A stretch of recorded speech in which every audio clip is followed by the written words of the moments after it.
Ningún concepto del psicoanálisis de Jung es tan amplio y a la vez ninguno ha sido objeto de tantas críticas como el concepto de arquetipo. Probablemente esto se relacione con el hecho de que Jung desarrolló este concepto durante un lapso de casi 5 décadas y no es difícil encontrar citas contradictorias en su obra. Según la definición de Samuels en 1986, entenderemos por arquetipo la parte innata de la psique que actúa como modelo para estructurar las producciones psicológicas de los instintos, una unidad hipotética que es irreconocible en sí misma y sólo comprobable a través de sus manifestaciones. Jung mismo compara al arquetipo abstracto en sí con el sistema axial de un cristal en el agua madre que como tal no tiene ningún tipo de existencia material, pero predetermina la estructura de los iones que forman la red cristalina y así podemos comparar el proceso de cristalización con la constelación del arquetipo. Estamos inmersos en una red de relaciones que va más allá de nuestra historia personal, llegando hasta el inconsciente colectivo. Cuando Jung dice los dioses se han convertido en enfermedades, parece como que esta afirmación sonara provocativa. Parece confirmar una vez más la impresión de que el análisis junguiano se ocupa de modo poco científico de contenidos míticos llamados arquetipos, cuando creíamos haber superado las ideas de nuestros antepasados que atribuían la enfermedad y el proceso de curación a la actuación de dioses, espíritus y demonios. Lo que hemos superado son solo los fantasmas léxicos, no la realidad psíquica a la que se debió el surgimiento de los dioses. Aún estamos tan poseídos por nuestros contenidos psíquicos autónomos como si estos fueran dioses. Por lo tanto, quien crea poder expresarse de forma mucho más sencilla que Jung, que lo intente. Sin embargo, no alcanza con desmitificar los fantasmas léxicos si se sigue poseído en realidad por aquello a lo que estos se refieren originariamente, a saber, los contenidos psíquicos autónomos, los complejos, las enfermedades. En tal caso, a pesar del aparente esclarecimiento, la inconsciencia será en realidad aún mayor. Es este estar poseído, esta identidad inconsciente con los contenidos psíquicos que se considera superada o que el yo consciente del hombre esclarecido suele proyectar en los niños, en los hombres primitivos o en sus antepasados. En última instancia, lo que importa no son los fantasmas léxicos, tampoco aquellos del análisis junguiano. Lógicamente, cada uno tiene derecho, dependiendo de su orientación, de no hablar de arquetipos ni de dioses, sino de conflictos, traumas, ganancia de la enfermedad, etc. Sin embargo, cuando se constela un arquetipo en su terrible poder destructivo o en su fuerza sanadora, no tenemos opción. Lo llamamos de este modo u optaremos por una lengua neutra y desmitologizadora. No es un interés erudito por la mitología lo que nos lleva a elegir la dependencia de la madre por parte del joven eterno, la posesión por el ánima o el animus, o la inmensidad de la angustia psicótica que amenaza la existencia. Por el contrario, nos vemos obligados a confrontarnos con símbolos arquetípicos debido a nuestra evolución vital. La apertura de nuestra biografía personal hacia el inconsciente colectivo nos ofrece modelos de interpretación que son útiles en la práctica terapéutica y a los que también se recurrirá. Por ejemplo, si hablamos, como Jung, de dioses que curan y enferman, no lo haremos para expresarnos mitológicamente ni para abusar de los dioses como emblema de mecanismos causales. Es más bien la mitología la que demuestra ser un modelo básico en las historias de enfermedad y curación, como las cuentan y también las sueñan nuestros pacientes. Tomamos conciencia de que la enfermedad y la vulnerabilidad pertenecen necesariamente a todo arquetipo, no sólo como imperfecciones sin importancia, y no sólo en el caso de aquellos arquetipos en cuyo nombre la vulnerabilidad ya está insinuada, como el arquetipo de la muerte y el arquetipo del inválido. Jung también denomina complejos emocionalmente acentuados a los dioses por los cuales estamos poseídos. Estos se agrupan alrededor de un núcleo que se forma mediante el contacto con uno o más arquetipos. El complejo materno, por ejemplo, contiene facetas del arquetipo de la Gran Madre, alrededor del cual circulan experiencias de relaciones escénicas y enriquecidas por los sentimientos. Llamamos complejo a la imagen de una situación psíquica determinada que se encuentra como un cuerpo extraño en el espacio de la conciencia y que es incompatible con el estado de conciencia actual de un individuo. Los complejos se constelan en las relaciones actuales y de este modo siempre vuelven a acudir a la conciencia. Jung estudia los complejos en la continuidad entre la salud y la enfermedad en forma semejante a Antonovsky, porque todos tenemos nuestros complejos. Lo que determina su influencia es cuánto se inflan, cuál es la carga energética, cómo los manejamos y en el contacto con otras personas, lo que es de especial importancia en el contexto de la curación. Dick Ekman menciona 3 características de los complejos. 1. Su falta de corregibilidad. 2. Su automatismo, que escapa a nuestro manejo consciente de la voluntad. Y 3. Su autoenriquecimiento mediante ampliaciones mitológico-arcaicas, amplificaciones. Esto significa que el individuo, atrapado en el complejo, incluye espontáneamente contenidos místicos o arcaicos en él, sin haber ocupado intelectualmente nunca la mitología o cosa parecida, y sin que su terapeuta le haya sugerido contenidos de este tipo.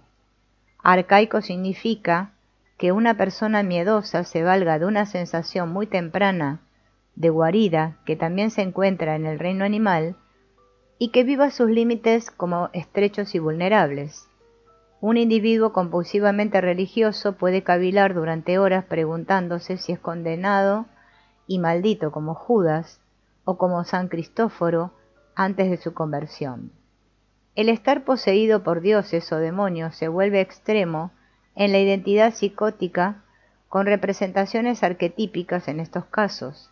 El yo ya no se puede delimitar frente al núcleo arquetípico del complejo porque está inundado de contenidos arquetípicos que se derivan de los arquetipos de los padres, de la religión, de la historia, de la técnica, etc.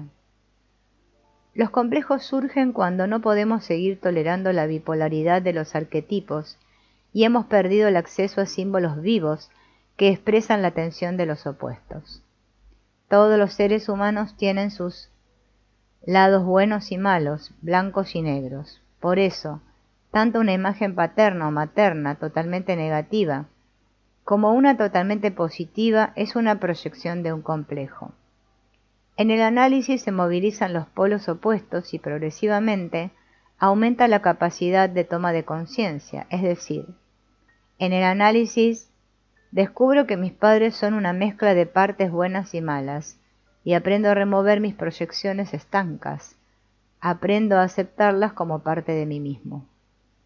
También el arquetipo de la curación es bipolar en la tensión de la oposición entre destrucción y construcción, entre muerte y vida. Los dioses creadores también son los destructores, porque la creación es destrucción y construcción en igual medida. Si como terapeuta no acepto que mis esfuerzos sanadores también tienen un componente destructivo, mi destructividad actuará de modo aún más caótico y devastador desde mi inconsciente a pesar de mis mejores intenciones. En un primer momento este hecho psíquico suena paradójico para la motivación consciente del rol de los terapeutas, que como los padres solo quieren lo mejor, es decir, ayudar, ya que es una exigencia intolerable, contra la cual gustamos de protegernos mediante la proyección. También para los individuos enfermos que buscan la curación, la polaridad del arquetipo de la curación es intolerable en un principio. Así, por ejemplo, una mujer depresiva dice: «Doctor, solo quiero que me ayuden».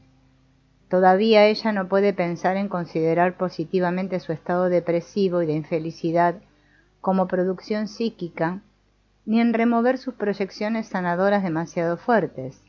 De este modo surge una lucha característica del tratamiento de la depresión, que se libra conscientemente contra lo destructivo de la depresión, pero que inconscientemente divorcia al par arquetípico sanador enfermo. Según la teoría psicoanalítica clásica, la paciente dirige la totalidad de su potencial destructivo-agresivo contra sí misma, ya es ella misma nada, se arranca los cabellos en la queja e intenta incluso quitarse la vida. Se encuentra en el poder arquetípico de la melancolía, poseída por su propio desvalimiento. La melancolía es un buen ejemplo del carácter psicoide de los arquetipos, es decir, de su carácter integral que se origina en nuestras condiciones corporales. Como la psicosis afectiva depresiva es una enfermedad psicosomática de todo el individuo, se da una aparente imposibilidad de influir y de alcanzar la inversión de la agresión depresiva, es decir, la agresión no se dirige hacia las personas que provocan daño, desilusión, luto, sino hacia el sujeto mismo. Las neurosis depresivas, en cambio, son más fáciles de tratar en la psicoterapia. Sin embargo, también en contacto con un paciente melancólico identificado con los demonios depresivos, la agresión no ha desaparecido totalmente. Los parientes se sienten y el terapeuta también la siente. Y la tarea terapéutica consiste en volverse consciente de la propia agresión contratransferencial para que resulte posible otra calidad de relación que la de luchar juntos con la enfermedad, terapeuta y paciente. En tal caso, y como terapeuta, también uno puede respetar la enfermedad de su paciente como producción del yo, lo que no quiere decir que se cruce de brazos. Como paciente, que se siente especialmente aliviado si el terapeuta no ve la enfermedad como algo exclusivamente negativo y está dispuesto a entender la propia ganancia de la enfermedad. Esto eleva la calidad de la relación médico-paciente, en la que finalmente se hace posible la movilización del sanador interno y la superación de la enfermedad. Nosotros no curamos, nosotros no aliviamos el sufrimiento, sino que en el mejor de los casos podemos constelar la curación y el alivio del sufrimiento. Esta apreciación de Gusher Bull Craig ya es suficientemente provocadora en el ámbito de la psicoterapia, aunque cabría decir que no es muy significativo que los psicoterapeutas, los más desprovistos de recursos y de poder entre todos los terapeutas, admitan que no son ellos los que curan y alivian, sino los dioses. Sin embargo, en las siguientes reflexiones partiremos de la idea de que los médicos no hacen básicamente otra cosa que constelar el campo de fuerzas arquetípicas de la curación y la salud, aun cuando creen ser efectivos. No importa lo que hagan o lo que dejen que acontezca, son testigos de la enfermedad y de la salud en la medida en que Dios lo permite. Como decía Jung, Deo concedente. La tradición médica lo supo desde siempre cuando enfatizaba: el médico cura, Dios sana, frase que se la escribe al cirujano Ambrose Paré. Es Dios quien provoca heridas y las venda, como dice el profeta Oseas. Desde épocas remotas se atribuyeron tanto la curación como la enfermedad a los dioses, y las figuras de héroes sanadores tienen un atemorizador costado hiriente, ya que cargan con ambos aspectos del arquetipo bipolar de la curación. Jung introduce el concepto de constelación en su trabajo, diciendo que los contenidos psíquicos se constelan de determinada manera entre dos individuos o en un grupo, del mismo modo en que las virutas de hierro se orientan y se ordenan mediante un imán. A veces intentamos anticipar a la constelación mediante la voluntad, la eficacia o el poder, especialmente en el ámbito de la terapia. Pero para aquello que se va a constelar entre nosotros, nuestro yo consciente, cumple un rol meramente subordinado. Jung habla muy acertadamente del complejo del yo. El yo es solo uno de los muchos complejos que determinan al médico y al paciente, y en su conjunción hace al magnetismo que constela el campo de fuerzas del arquetipo de la curación. Lógicamente, en este campo morfogenético también se incluyen los complejos no resueltos, disociados, proyectados, por ejemplo, un complejo de omnipotencia del médico debido a una identificación inflacionaria con la persona máscara profesional, o un complejo de inferioridad del paciente que nunca pudo desprenderse de una dependencia infantil con respecto a sus padres y hermanos mayores, que se hacen responsables por él. Por lo tanto, la constelación del arquetipo de curación estará teñida tanto por los complejos del médico y del paciente como por el sistema terapéutico dentro del cual se trabaje. Por un lado, el tesoro terapéutico de la curación se encuentra en medio de la suciedad de las deficiencias y heridas humanas cargadas de complejos, y por el otro, el terapeuta debe esforzarse por tener las manos tan limpias como el cirujano. Debe esforzarse por remover las proyecciones de sus complejos, aun sabiendo que esto nunca es posible de un modo ideal y que también participa de la constelación con su debilidad y su inconsciencia. Nosotros, los terapeutas, no curamos, nosotros no aliviamos el sufrimiento, sino que constelamos el campo arquetípico de la herida y la curación. En el tratamiento psicoanalítico, esta constelación de arquetipos, dioses, no solo puede suceder, como se da en cualquier terapia, sino que también puede ser trabajada, abordada en un ritual determinado de tal modo que honremos a los dioses, los reconozcamos y los explicitemos. A pesar de la sobriedad del tratamiento psicoanalítico moderno, también en él los rituales tienen una gran importancia. Horarios establecidos, horas delimitadas, trato aceptado con sueños y otras manifestaciones del inconsciente, posibilidad de estar acostado en un diván.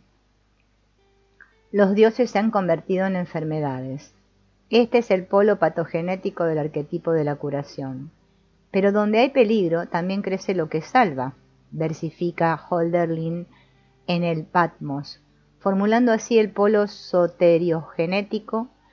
Cuando de los dioses surge un peligro destructivo condicionado por los complejos y la enfermedad, nuestra tarea consistirá en el constelar el arquetipo de su bipolaridad, en practicar rituales en los que se honre al dios, al héroe de los sacerdotes, de los santuarios de Asclepio, que no ejercían ellos mismos la medicina. Su medicina religiosa estaba por lejos menos desarrollada que la científica hipocrática. Su principal función, por la cual también percibían honorarios o recibían dádivas, consistía en constelar el encuentro con Asclepio mediante rituales que giraban alrededor del sueño terapéutico de la incubación.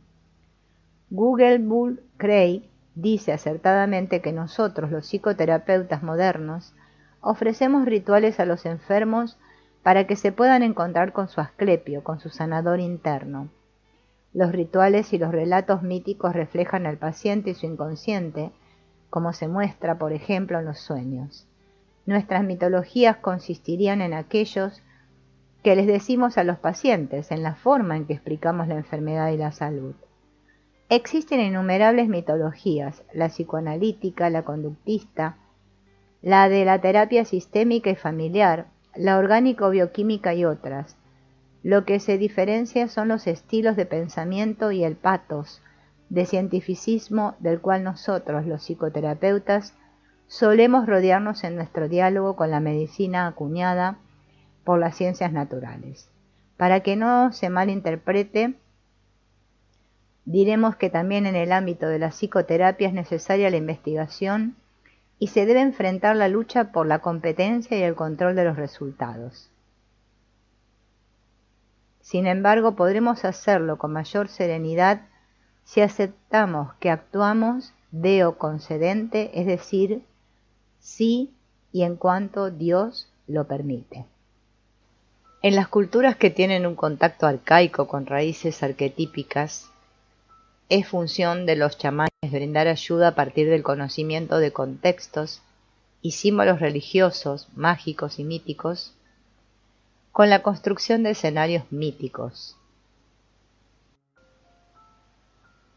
También en nuestra cultura los enfermos y los necesitados de ayuda esperan que quienes los asisten ayuden más allá de su idoneidad específica, interpretando el sufrimiento individual a través de sistemas colectivos de símbolos.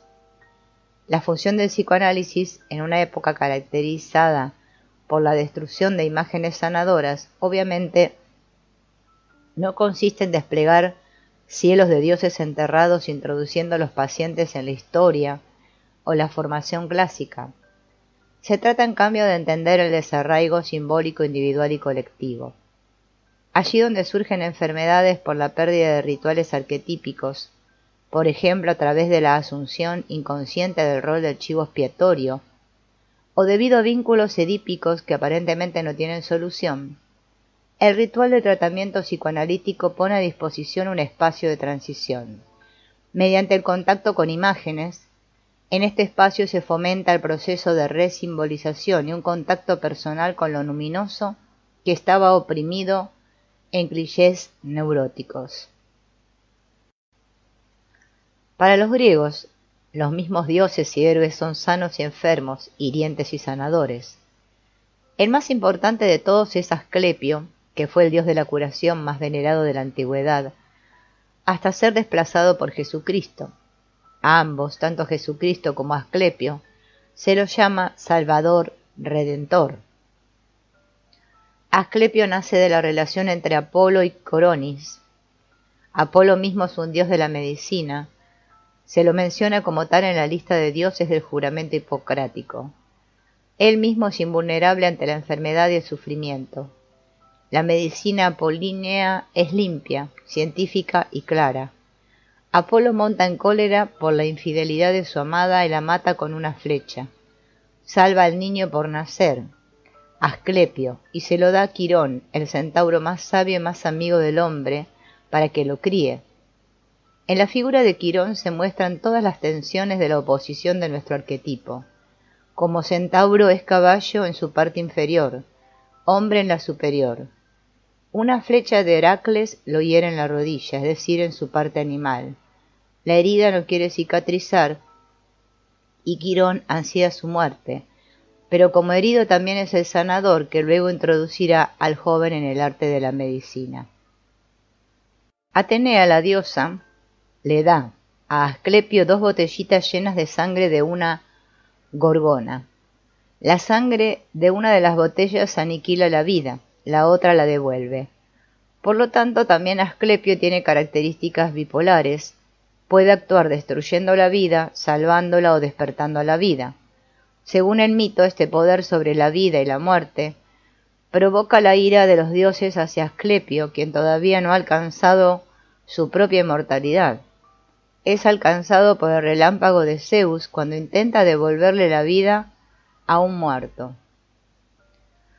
Bajo la impresión de nuestra exitosa medicina, la salud ilimitada, la integridad física y psíquica, la incolumidad total y la belleza cuasi divina se han convertido en el ideal de la curación y de la salud. Existen numerosas prolongaciones de este culto a la salud que alcanzan incluso grupos de oración, que interpretan la recuperación de la salud total o la desaparición repentina de los síntomas de la enfermedad como prueba de curación milagrosa. En estos casos perdemos de vista demasiado rápido que, por un lado,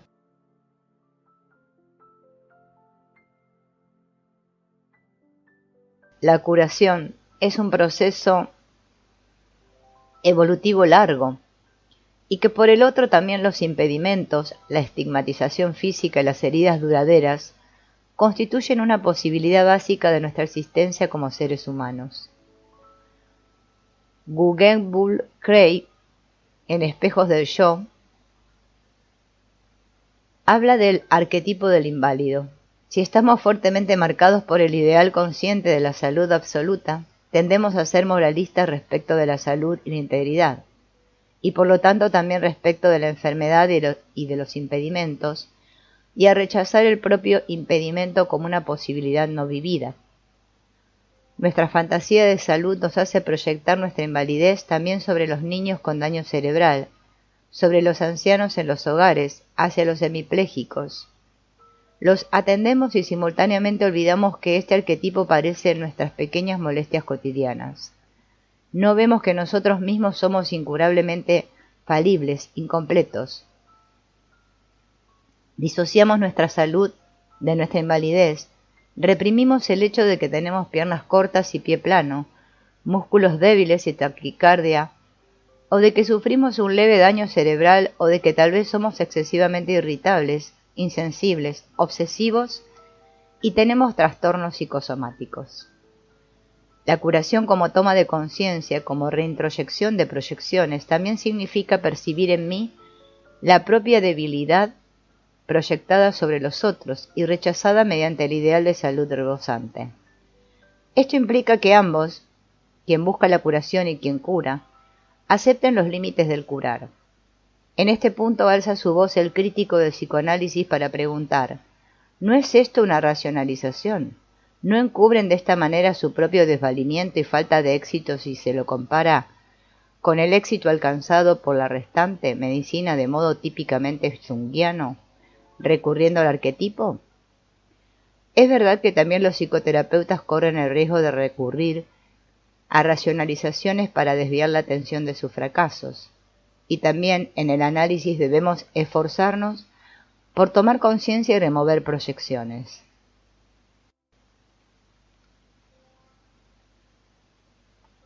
Tratamos de elaborar las propias fantasías de grandeza y de aceptar nuestros límites en la medida en que nos es posible. El intento de curación mediante la percepción de las propias heridas y la liberación del sanador interno en el otro también es toma de conciencia. Ambos aspectos cumplen un papel importante tanto en la relación médico-paciente como en otras relaciones asistenciales. La importante distinción entre perfección y totalidad surge del propio Jung, en su libro Psicología y Alquimia, cuando habla del simbolismo de los mandalas, y dice: la paradójica observación de Tales, en el sentido de que es el óxido el que le otorga su verdadero valor a la moneda, es una especie de paráfrasis alquimística que en el fondo no quiere decir otra cosa que no hay luz sin sombra, ni integridad psíquica sin imperfección. Para su realización absoluta la vida no requiere de la perfección sino de la totalidad, y de ella forman parte la viga en la carne, el sufrimiento de la imperfección, sin los cuales no sería posible avanzar ni elevarse. Aquiles utiliza para curar el óxido que raspa de la lanza que provocó la herida. Y esto nos recuerda que a través del proceso psicoanalítico se provocan heridas que permanecen, pero posibilitan el desarrollo.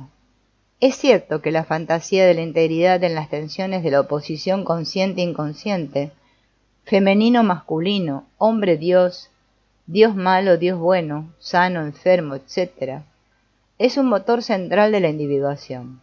Sin embargo, la identificación inflacionaria con el arquetipo de la integridad nos lleva a la manipulación del inconsciente. De este modo, las proyecciones, la escisión y otros mecanismos de defensa pueden tener por consecuencia un endiosamiento ilusorio de la normalidad y de la salud. En tal caso estaríamos negando que nos encontramos en el río entre la enfermedad y la salud, entre patogenia y soteriogenia. El concepto de lo holístico no limita en absoluto la mitología técnico-racional de que todo es posible, reparable, solucionable. Todo lo contrario. Este enfoque lleva a que aumente la cantidad de métodos que además son más difíciles de controlar que aquellos de la medicina tradicional. O'Kane y Les Meister analizaron las relaciones psicodinámicas entre la imagen inconsciente de Dios y el arquetipo de la totalidad. La exageración de la idea de integridad está de moda tanto en la psicoterapia como en los círculos eclesiásticos, sobre todo cuando estos grupos levantan el estandarte de la curación. Pero cuando se rechaza el arquetipo del inválido, se hace presente el complejo de Dios, como sombra omnipotente de la integridad. Y el lado inconsciente, no vivido, de la integridad, no es otra cosa que su destructividad profundamente reprimida o disociada. Todo arquetipo es polar y conlleva el riesgo de que nos identifiquemos, de modo inflacionario, con uno de sus polos, por ejemplo, con el aspecto claro y luminoso del sí mismo, como nuestra imagen de Dios, y de que no querramos percibir el polo opuesto, por ejemplo, el lado terrenal animal, subterráneo, del sí mismos, y además, en sus distintas determinaciones psíquicas, como totalidad, unidad, centro, etc., el arquetipo de la totalidad puede dar paso a las tendencias de omnipotencia. Como configuración arquetípica central, este arquetipo también tiene un importante efecto de sombra que va más allá del hecho de que un polo arquetípico se vuelva inconsciente. La integridad no se contenta con la totalidad que aparentemente le es propia, sino que desea dominar todo y a todos. Las imágenes prometedoras del ser sano, íntegro, descubren un núcleo violento de expansionismo y dominio. Dejan reconocer su verdadero lado de sombra, que consiste en la aspiración a la omnipotencia. La sombra de la omnipotencia no debe ser confundida con la mitad oscura de la idea de integridad, como lo amplifica Jung, por ejemplo, en la simbología subterránea del sí mismo.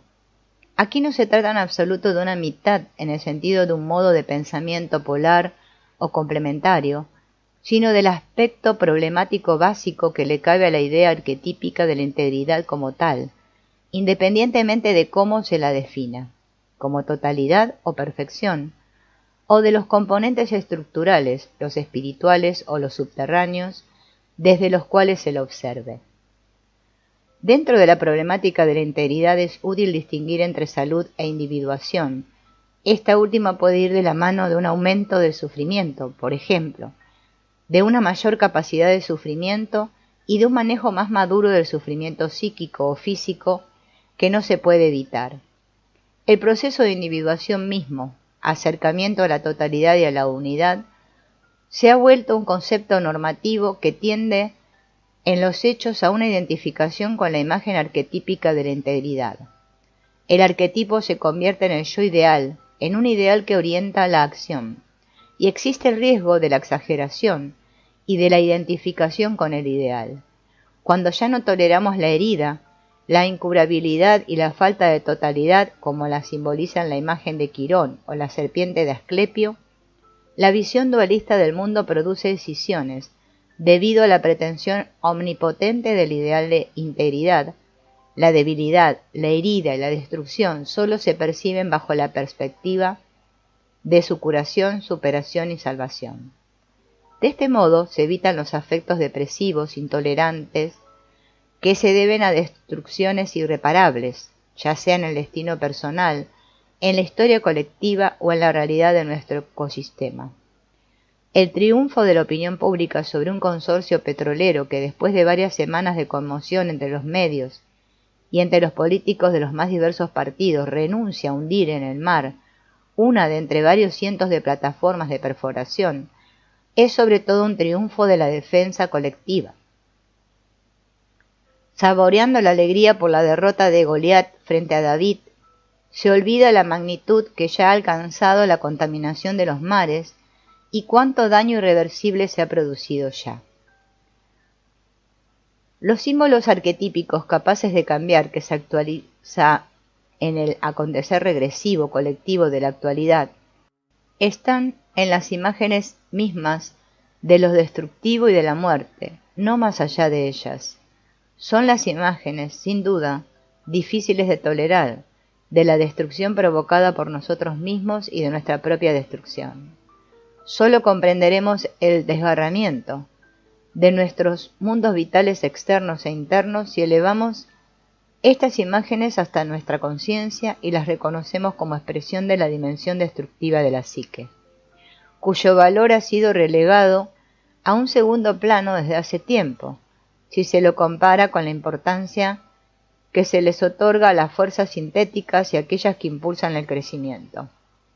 Queda claro que la terapia que se sugiere aquí tiene una orientación totalmente distinta de aquella que tiende hacia las cumbres de la unidad y la integridad. En lugar de indicar medidas de compensación, se atiene al antiguo precepto de similia similibus de Lesmeister. Similia similibus, tratar lo igual con lo igual, este principio tiene una importancia básica más allá del ámbito de la homeopatía. El terrorismo espiritual de la idea de salud puede conducirnos a la destrucción, es decir, al contrario del ideal consciente de curación. En cambio, al sintonizarnos con los aspectos destructivos del imaginario individual y colectivo, dejamos subir al escenario las enfermedades y la muerte. Así, podrán actuar en el drama de la curación y nosotros, expuestos y embarcados en el mismo drama, podremos indagar en su impacto. En vez de excluir de manera maniquea el aspecto sombrío del arquetipo de curación, vislumbramos nuevas posibilidades de vida, pero donde hay peligro también crece lo que salva. El arte de curar es homeopatía en cuanto cura por la herida. Los griegos podían expresar, festejar mediante el ritual, constelar su homeopatía divina, mediante sus mitos. Nosotros, los hombres contemporáneos, necesitamos del psicoanálisis para tomar conciencia del polo destructivo hiriente del arquetipo de la curación. Pues todo aquel que sufre busca instintivamente una causa a su sufrimiento, más precisamente un autor, más exactamente aún un autor culpable, sensible al sufrimiento. Es en esta tendencia donde, según sospecho, se encuentra la verdadera causalidad fisiológica del resentimiento, de la venganza y demás sentimientos afines, en un anhelo por anestesiar el dolor mediante el afecto. Nietzsche, citado en Gratzel 1989. El ritual del Día del Perdón, descrito en la Biblia, en el libro Levítico 16, servía probablemente para satisfacer este anhelo. La descripción todavía está próxima a la atribución arquetípica de causas, a la causalidad diabólica, Poliakov 1980, o causalidad del chivo expiatorio. Dicha causalidad está en un nivel que va más allá de la lucha contra influencias adversas, agentes o espíritus de la enfermedad. La lucha por la causa parece resuelta por el hecho de haber encontrado un ser viviente al que se le pueda endilgar la carga. Pero la eliminación del mal mediante su destierro al desierto solo es una solución aparente, porque el desierto es el lugar desde el cual retornan las características propias no aceptadas, la causa disociada en forma de sombra. Es el lenguaje cotidiano que denominamos chivo expiatorio, a alguien sobre quien se puede descargar la culpa y la responsabilidad. Como muchas expresiones idiomáticas que se usan superficial o humorísticamente, las comparaciones cotidianas con el chivo expiatorio apenas dejan entrever ya una relación con el ritual bíblico. Y sin embargo, la siguiente pregunta de un teólogo contemporáneo no es en absoluto retórica. ¿Necesitamos un chivo expiatorio? La reflexión filosófica nos enseña a distinguir entre el mal como malum morale y la negatividad en el reino de la naturaleza, malum physicum. El sufrimiento, la invalidez y la enfermedad pertenecen al segundo grupo. Como seres racionales no nos plantearíamos nunca la pregunta del apóstol Juan en 9:2, Rabí, ¿quién pecó, él o sus padres, para que haya nacido ciego? El pensamiento bíblico critica reiteradamente este tipo de relaciones entre determinados hechos y el destino de una persona, y dirige su atención al carácter social de la enfermedad, descubriendo de esta forma el mecanismo de la identificación con el chivo expiatorio, por ejemplo, en la imagen del siervo de Dios. Así es como también en el Nuevo Testamento aparecen los demonios que alteran el orden natural, pero estos se deben distinguir de la realidad de Satanás opuesta a Dios. Las representaciones de demonios, curaciones y expiaciones tienen sin embargo un motivo arquetípico común que vamos a describir con ayuda del ritual bíblico del chivo expiatorio. Como lo expresó Silvia Pereira en 1986, entendemos la vida psíquica de los hombres contemporáneos que están identificados con el complejo del chivo expiatorio como manifestación de una distorsión patológica de la estructura arquetípica del rito hebreo. En lugar de descartar las representaciones del chivo expiatorio en su totalidad por su carácter mitológico, intentaremos diferenciar entre el arquetipo del chivo expiatorio y el complejo del chivo expiatorio. Nos preguntaremos además qué características podría tener en la actualidad una simbología viviente que permitiera expresar la tensión de la oposición propia de este arquetipo.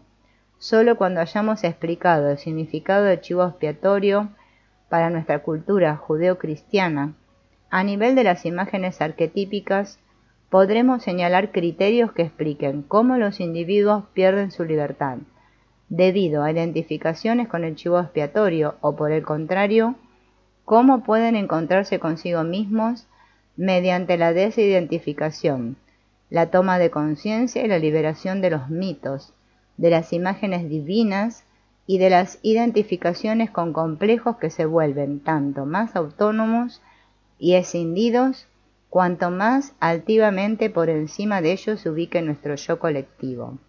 Esto va mucho más allá de una desmitologización superficial. El ritual para el Día del Perdón. Levítico 16:1-34.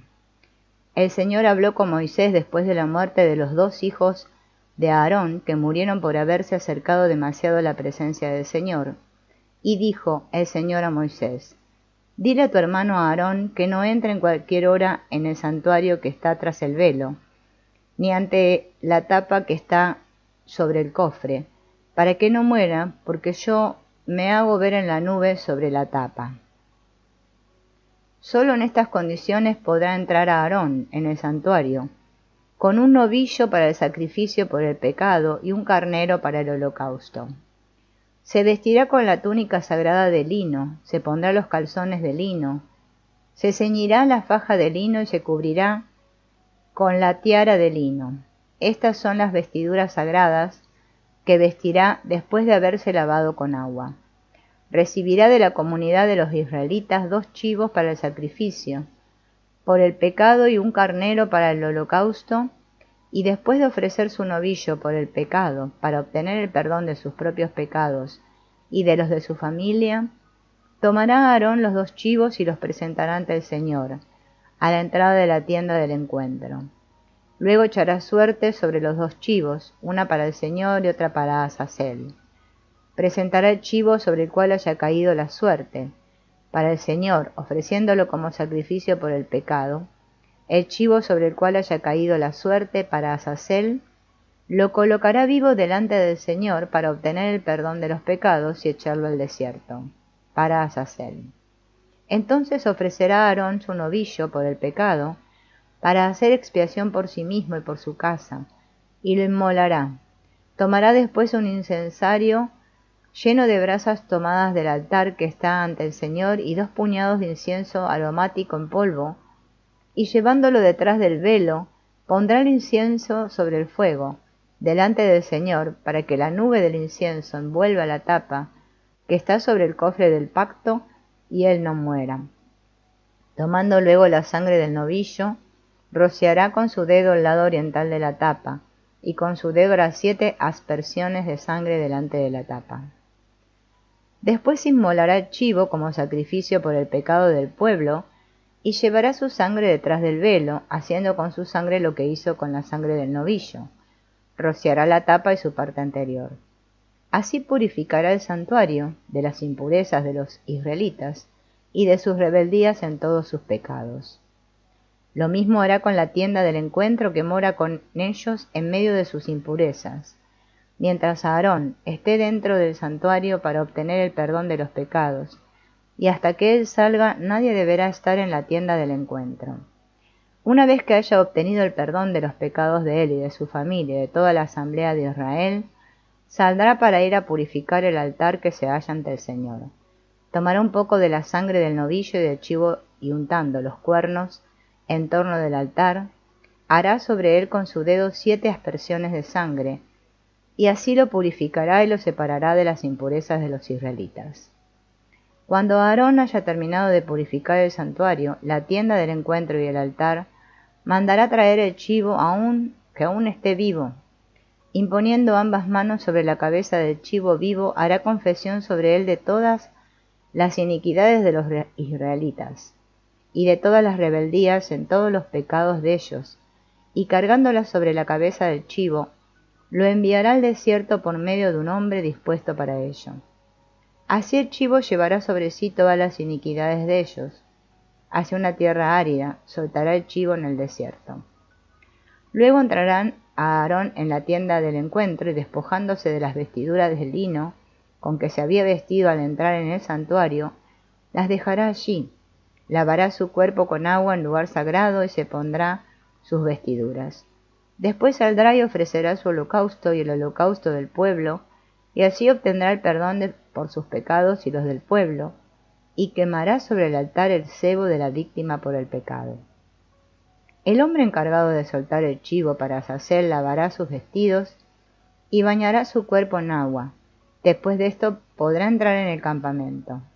Del novillo del sacrificio por el pecado y del chivo inmolado por el pecado, cuya sangre fue introducida en el santuario para obtener el perdón, serán sacados fuera del campamento y quemados con fuego sus pieles, su carne y sus excrementos. El que los queme lavará sus vestidos y se bañará en agua. Después de esto podrá entrar en el campamento. Será esto una ley permanente para ustedes.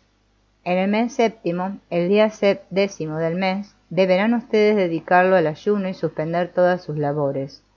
Lo mismo los israelitas que los extranjeros, que vivan entre ustedes, pues en ese día se obtendrá el perdón de los pecados de ustedes delante del Señor, y quedarán limpios de todos ellos. Es una ley permanente. Ese día será para ustedes un día especial de descanso completo y dedicado al ayuno. El sacerdote que haya sido escogido, a quien se le haya dado plena autoridad para ocupar el lugar de su padre como sacerdote, celebrará el rito para obtener el perdón de los pecados. Él se vestirá las vestiduras de lino, las vestiduras sagradas, y hará la purificación del lugar santísimo, de la tienda del encuentro y del altar, y hará la purificación por los sacerdotes y por todo el pueblo de la asamblea. Esta será una ley permanente. Para ustedes, una vez al año se celebrará el rito para obtener el perdón de los pecados que hayan cometido los israelitas. Y se hizo tal como el Señor se lo ordenó a Moisés. Por diversas razones el ritual del Yom Kippur, que antecede en el Levítico directamente al código de santidad, les causará una impresión extraña, arcaica y mágica a la mayoría de los que escuchan esto. Nos confronta directamente con representaciones arquetípicas reprimidas, que ya no podemos vivenciar en su forma originaria y por lo tanto solo alcanzamos a leer con la discontinuidad de nuestras propias representaciones fragmentarias del chivo expiatorio. Para nuestro pensamiento moderno es esencialmente chocante la falta de distinción entre santidad de culto y santidad ética. La teología sacerdotal del Día del Perdón ve en el pecado una relación de tensión entre el hombre y Dios que se supera mediante el sacrificio. Pero también debe ser expiado quien padece una enfermedad de la piel o se ha vuelto impuro por haber estado en contacto con un cadáver o con líquidos corporales. La etnología comparada demuestra que no solo los hombres de la antigüedad, sino también nosotros, los hombres modernos, vivimos en esferas rígidamente separadas, que no nos gusta mezclar, dado que llevamos en nosotros los ideales de la santidad y de la divinidad.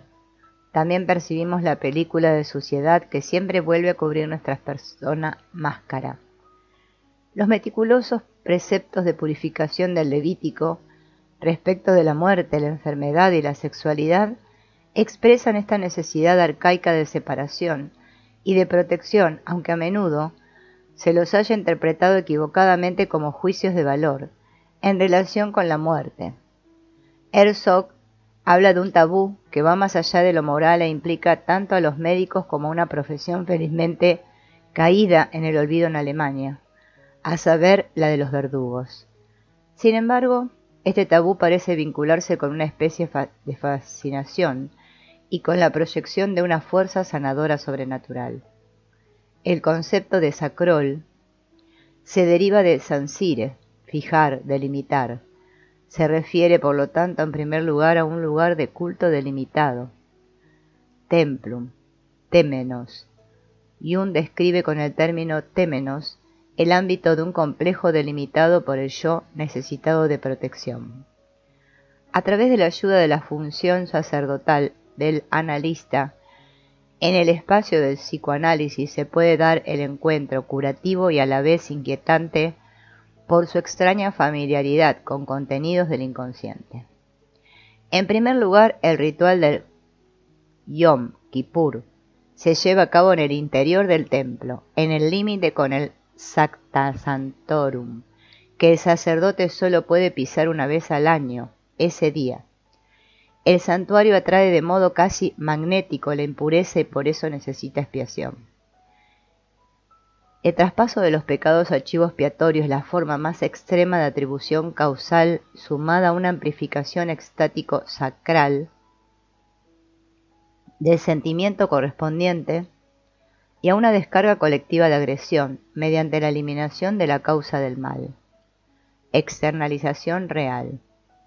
Paradójicamente, el lugar de la presencia divina es también el lugar de la crisis, donde se revela lo sacrílego, lo condenado, que también se denomina sacer en latín. Mediante el derramamiento de la sangre del animal sacrificado se santifican los chivos expiatorios, a pesar de que, y justamente porque han entrado en contacto con el pecado, sacrificere, hacer sagrado, sacrificar. Jung cita la interpretación de Preswara del ser santificado mediante el Espíritu de Jesús. Sagrado se dice por Dios e igualmente se dice condenado por Dios, en la estrecha franja de bendición y maldición. Y allí, totalmente entregado, dentro del Sanctam Sanctorum, la impureza y la expiación se condenan en la tapa, caporat, del arca, que le ha dado su nombre a todo el ritual. En el Nuevo Testamento, Jesús es denominado instrumento de propiciación, caporat. Jesús ejerce una función sacerdotal al liberar a los poseídos de su expulsión al desierto social. A los leprosos curados los envía a ver a los sacerdotes para que hagan un diagnóstico oficial de su salud y pureza recuperadas.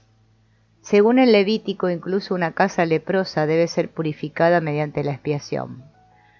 Para nuestro pensamiento actual es difícil entender el significado de la sangre derramada para el rito de la expiación. En el ritual sacerdotal, la aspersión de la sangre hace completa la entrega de la vida de quien ofrece el sacrificio a Dios y a lo sagrado, como se expresa simbólicamente al colocar las manos sobre el animal. El pecador se identifica con la víctima que morirá. Lo más llamativo es, sin embargo, el destino de los dos chivos, que no está ligado al lugar sagrado y remite a la etapa temprana de la religión judía, muy anterior a la era del templo. Desde tiempos remotos, el chivo expiatorio, en el ritual de la sangre,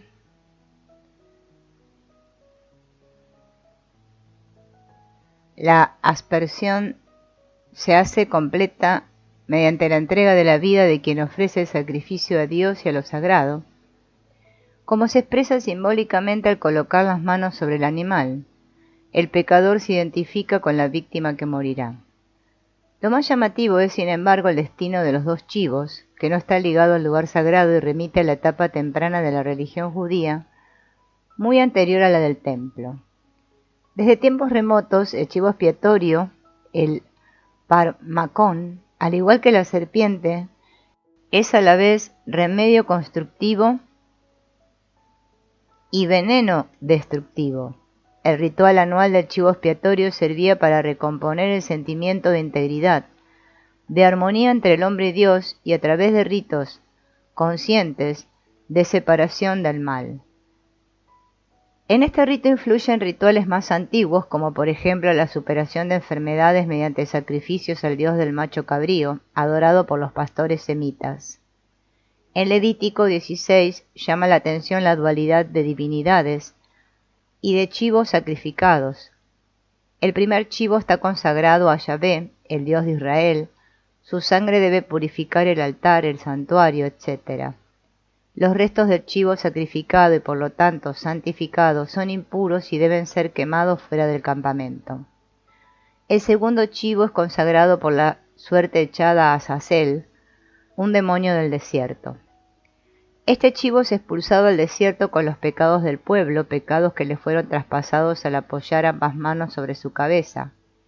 Previamente se lo presenta a Yahvé. De este modo se legitimó la adopción de un rito pagano. ¿Cómo se transforman en un complejo estas representaciones arquetípicas? ¿Cómo se llega a la pérdida de sentido y a la perversión de los símbolos vivientes que expresan la tensión de la oposición del arquetipo? Pereira, en 1986, menciona en primer lugar la disolución de la relación arquetípica con lo sagrado. Hemos conservado la estructura del arquetipo de chivo expiatorio de modo parcialmente reprimido, es decir, sin el trasfondo simbólico vivo de los antiguos rituales. Además, Azazel ha dejado de ser el demonio de la naturaleza de la época previa a los hebreos para transformarse en acusador, designatario y creador del chivo expiatorio. En lo externo, este rol de Azazel es asumido por la familia que acusa a un individuo identificado con el complejo del chivo expiatorio o se proyecta sobre el terapeuta. En el siguiente gráfico se expresa esquemáticamente la estructura del complejo del chivo expiatorio, tal como éste se constela entre el paciente identificado con él y su terapeuta. El eje vertical de la cruz punteada separa al lado del paciente del lado del terapeuta y expresa la escisión interpersonal cuando el modelo de relación del complejo del chivo expiatorio aún no ha sido trabajado. El eje horizontal separa en cambio el nivel consciente del nivel inconsciente. Debajo del umbral de la conciencia se encuentra la inconsciencia común del paciente y del terapeuta, que está arraigada en representaciones arquetípicas colectivas que nos son tan ajenas como el acontecer ritual sagrado del rito de Yom Kippur. Además de esta sombra común o incluso colectiva, el inconsciente personal contiene partes reprimidas de las personas involucradas. Nuestro esquema se limita al paciente y al terapeuta. El paciente dispone de un yo víctima consciente, por ejemplo, de una excesiva tendencia al sacrificio, a la entrega depresiva y altruista que caracteriza sus relaciones. Sin embargo, no es en absoluto consciente del chivo expiatorio que anda rondando a su alrededor, es decir, de sus necesidades agresivas, sexuales y de dependencia disociadas. El yo lleva esta sombra de Azazel y desarrolla, según el modelo de Pereira, una fabulosa y precoz persona máscara, un sí mismo falso en el sentido de Winnicott, como defensa del yo víctima. En el pensamiento junguiano, tanto la sombra como la persona máscara son partes de la personalidad arraigadas en lo arquetípico, de las que nunca podemos librarnos, con las que más bien debemos tratar de vivir en armonía. El siguiente gráfico puede aclarar esta idea. La sombra, la suma de las posibilidades no vividas, se encuentra en cierto modo a espaldas del mí, yo consciente. Existen sombras claras, por ejemplo, los deseos positivos no alcanzados y sombras oscuras. Trato de librarme de los lados especialmente oscuros de mí mismo, de todo aquello que no quiero ser, criticando, tratando, luchando contra estas vigas en mi propio ojo, como si fueran paja en el ojo ajeno. La proyección del complejo del chivo expiatorio es el intento más difundido de hacer cargar con la sombra colectiva de un grupo o de un pueblo a una minoría o a un individuo. En sueños, la sombra muchas veces es representada por una persona del mismo sexo. En tanto tengo la sombra a mis espaldas, llevo a mi persona máscara, en cierto modo delante de mi yo. Ella representa mi personalidad social aparente, el modo en que deseo ser visto. Todos nosotros tenemos más de una persona máscara. Por ejemplo, la persona máscara profesional como docentes, médicos, curas, empleados, madres, padres, etc. También nuestra vestimenta, una parte de nuestro rol sexual y de nuestra pertenencia social y nacional pertenece a esta persona máscara. Esa no es de ningún modo exclusivamente externa, ya que también puede ser la expresión de mi perfeccionismo y por lo tanto aquella superficie que actúa de límite entre lo puro y lo impuro, entre el santuario de mi espíritu y la profanidad, de mi entorno, mi tapa personal donde se lleva a cabo la expiación, la proyección, la defensa de la sombra. La madurez psíquica se caracteriza por personas máscaras que sientan bien, que bien puedan ser dejadas de lado o cambiadas alguna vez por su portador. Los individuos con un yo débil temen perder también su yo si cambian de persona máscara o tienen temor de ser escudriñados por otros individuos cuando se protegen refugiándose en las características de la persona máscara. El terapeuta se presenta ante el yo víctima como ayudante, al igual que el sacerdote en el ritual del chivo expiatorio. Debe decidir qué es lo que se considera bueno y qué es colectivamente aceptable. Si queda incluido dentro del complejo del chivo expiatorio, el terapeuta pierde su relación con lo suprapersonal. Como un falso sacerdote, se confabula con el acusador interno del paciente, asumiendo las proyecciones correspondientes, para obligar a la persona a una adaptación que no tiene en cuenta su mundo interno y funciona solo con máscaras que obviamente no pueden ser integradas. Para que surja el complejo del chivo expiatorio es necesario que la polaridad del arquetipo se haya vuelto intolerable. El paciente que se identifica con el chivo expiatorio lleva dentro de sí al acusador interno inconsciente, transfiriéndolo al terapeuta idealizado o a voces paternas o colectivas severas. De este modo, siempre vuelve a encontrar una persona de referencia, la confirmación para la implacabilidad de la propia mentalidad interna, de chivo expiatorio y de víctima. El terapeuta, por su parte, reprime su propia sombra de chivo expiatorio y su yo consciente está inflacionado de modo compensatorio mediante el ideal del Redentor, que salvará a la víctima. En la imagen arquetípica del Mesías se unen los motivos del inmolado, del siervo sufriente, despreciado y rechazado y del soberano. Por eso el Yahvé sufriente también es el soberano exitoso y glorioso. El complejo del chivo expiatorio, en cambio, consiste en la disociación masoquista de este aspecto dominante del arquetipo del chivo expiatorio. Mientras él o la paciente no tengan acceso al cetro de su propia soberanía, ya sea de la propia masculinidad, de la propia femineidad contenedora, seguirá estando presente la decisión intrapersonal entre el yo víctima consciente y el yo que lleva la sombra, enajenado, acusatorio y acorazado tras la persona máscara. Quienes se identifican con el chivo expiatorio llevan. Quienes se identifican con el chivo expiatorio llevan la carga de la divinidad principal de nuestra era, pues el arquetipo del Mesías como siervo sufriente es parte del núcleo de la psique occidental. Padecen de inflación negativa, exilio y disociación. Se interrumpen sus relaciones adaptadas al mundo exterior y a sus propias profundidades interiores, pero incluso cuando pueden desidentificarse de la carga del complejo, tienen una relación especial con el arquetipo. El complejo se convierte en un núcleo de la vida. Por lo tanto, están destinados a vivir conscientemente con el complejo. Este sentimiento de integridad recuperado permite abandonar el colectivo y seguir adelante de modo consciente y minucioso con una parte de la propia sombra. Erich Neumann sugiere además que, al llevar la propia sombra, se libera el colectivo. A diferencia de lo que sucede con la psicología del chivo expiatorio, en la cual el individuo carga el mal propio sobre los débiles, en este caso se da el fenómeno inverso, a saber, el del sufrimiento en representación. El individuo asume una parte de la carga colectiva bajo su responsabilidad y desintoxica e integra el mal en su tarea de modificación interna. Si este proceso se logra, lleva a una liberación interna del colectivo que es redimido, por lo menos parcialmente, de este mal. Nuestro pensamiento moderno puede dejar de lado los rituales descritos en el Levítico por tratarse de mitología o declararlos racionalmente superados. Sin embargo, las investigaciones del teólogo de Innsbruck, Raimund Schwager, que sigue a René Girard, señalan que estos intentos de represión, encubiertos por un tinte científico, no resuelven la problemática, sino que solo la enmascaran. El chivo expiatorio aparece como condenado y como salvador, sacer.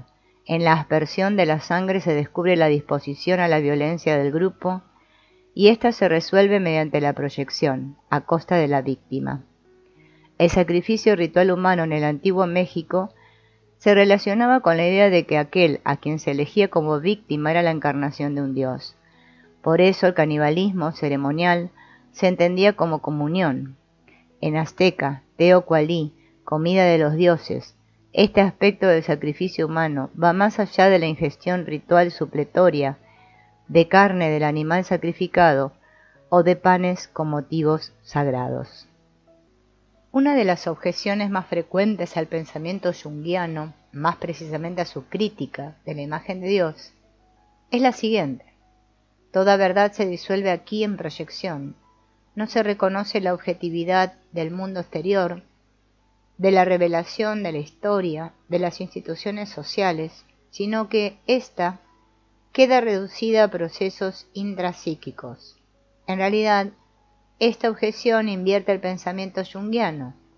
Jung afirma, lo cual es de por sí suficientemente provocativo, que todos nosotros, no solamente los enfermos o los niños, los locos o los hombres primitivos, vivimos en un principio en una identidad arcaica con los objetos. La relación primaria con el mundo no es una relación sujeto-objeto, sino el ser uno con los objetos. Sin embargo, para Jung, la identidad no es el objetivo de un desarrollo, como lo es por ejemplo para Erikson, sino el punto de partida de la individuación. Evolucionamos alejándonos de nuestra identidad arcaica de la proyección, removiendo progresivamente la proyección de otros individuos y de los objetos y aceptando como propio lo proyectado. Jung hace referencia reiteradamente a Kant, por ejemplo, en su tipología, quien investigó en su filosofía crítica las condiciones de posibilidad de nuestro conocimiento. Para Jung, la condición de posibilidad del estar en relación consiste en hacer conscientes las proyecciones y en removerlas progresivamente. El convertir en chivo expiatorio es, pues, proyección por excelencia. La parte de uno mismo que es intolerable, la sombra, la culpa propia o colectiva, se carga sobre el chivo expiatorio y se envía al desierto. Se la arroja lejos de uno mismo o más precisamente se la proyecta. El fenómeno de la enfermedad es un caso especial de este proceso. El individuo se convierte en paciente designado de una familia o de un grupo, como lo expresan los terapeutas sistémicos, especialmente en el ámbito de la enfermedad psíquica, autosacrificio depresivo, tendencia a suicidio, psicosis, etc. Esta es una vía frecuente para encontrar el propio sí mismo falso en representación del colectivo. Desde el punto de vista del colectivo se trata de una proyección en los extraños, los enfermos, los discapacitados, etc. Desde el punto de vista de quien está identificado con el chivo expiatorio, se trata del proceso inverso, de asumir esta imputación, de una introyección. Si luego el chivo expiatorio efectivamente se comporta como se lo prescribe y percibe la imputación proyectiva, el psicoanálisis habla de identificación proyectiva. Desde el punto de vista de quien proyecta el proceso intrapsíquico de la proyección como percepción distorsionada, se le suma una influencia mutua sobre los comportamientos y las vivencias. Mensos, en 1993, demostró esta externalización real con el ejemplo de la guerra. El enemigo respectivo no es sólo una superficie de proyección inmóvil o un cordero inocente, sino que se modifica efectivamente de tal modo que confirma la imagen hostil ideada por la propaganda.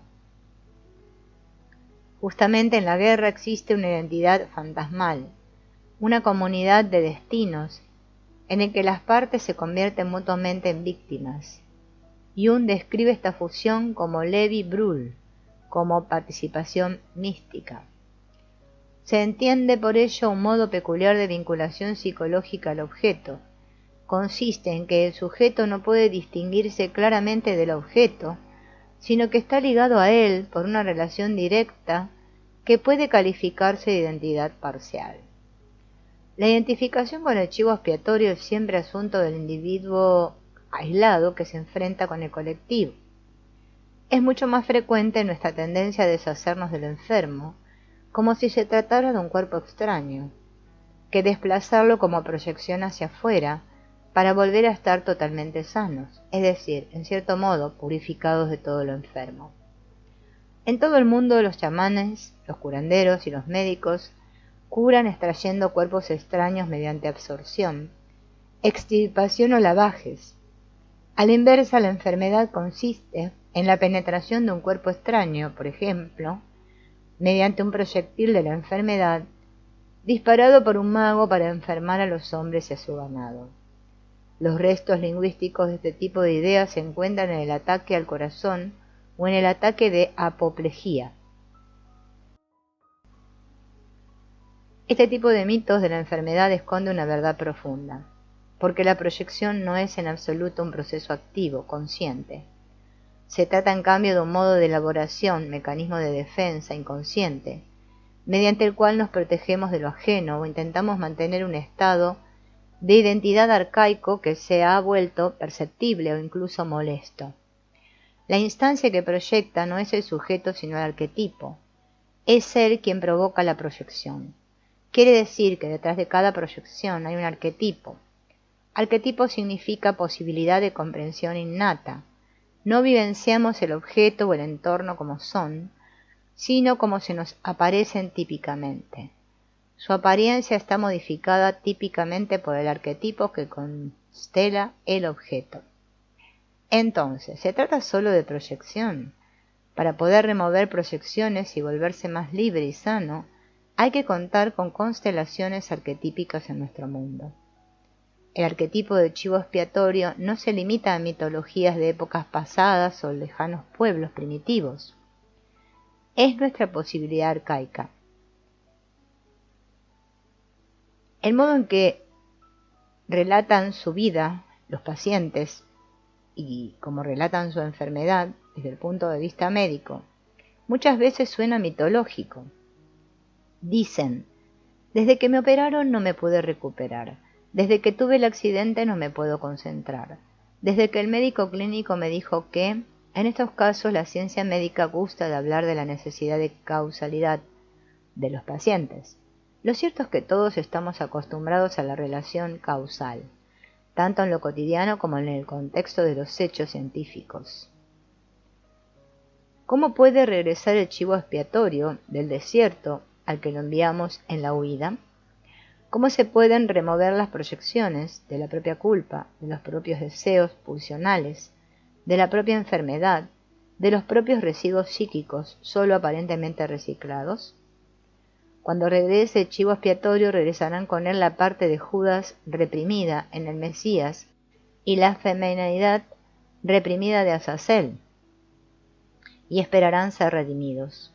El endemoniado de Gerasa lleva la enfermedad colectiva en su carácter de excluido, como la llevan en nuestros días los discapacitados, cuyo derecho a la vida se discute, los psicóticos, los infectados con el virus HIV.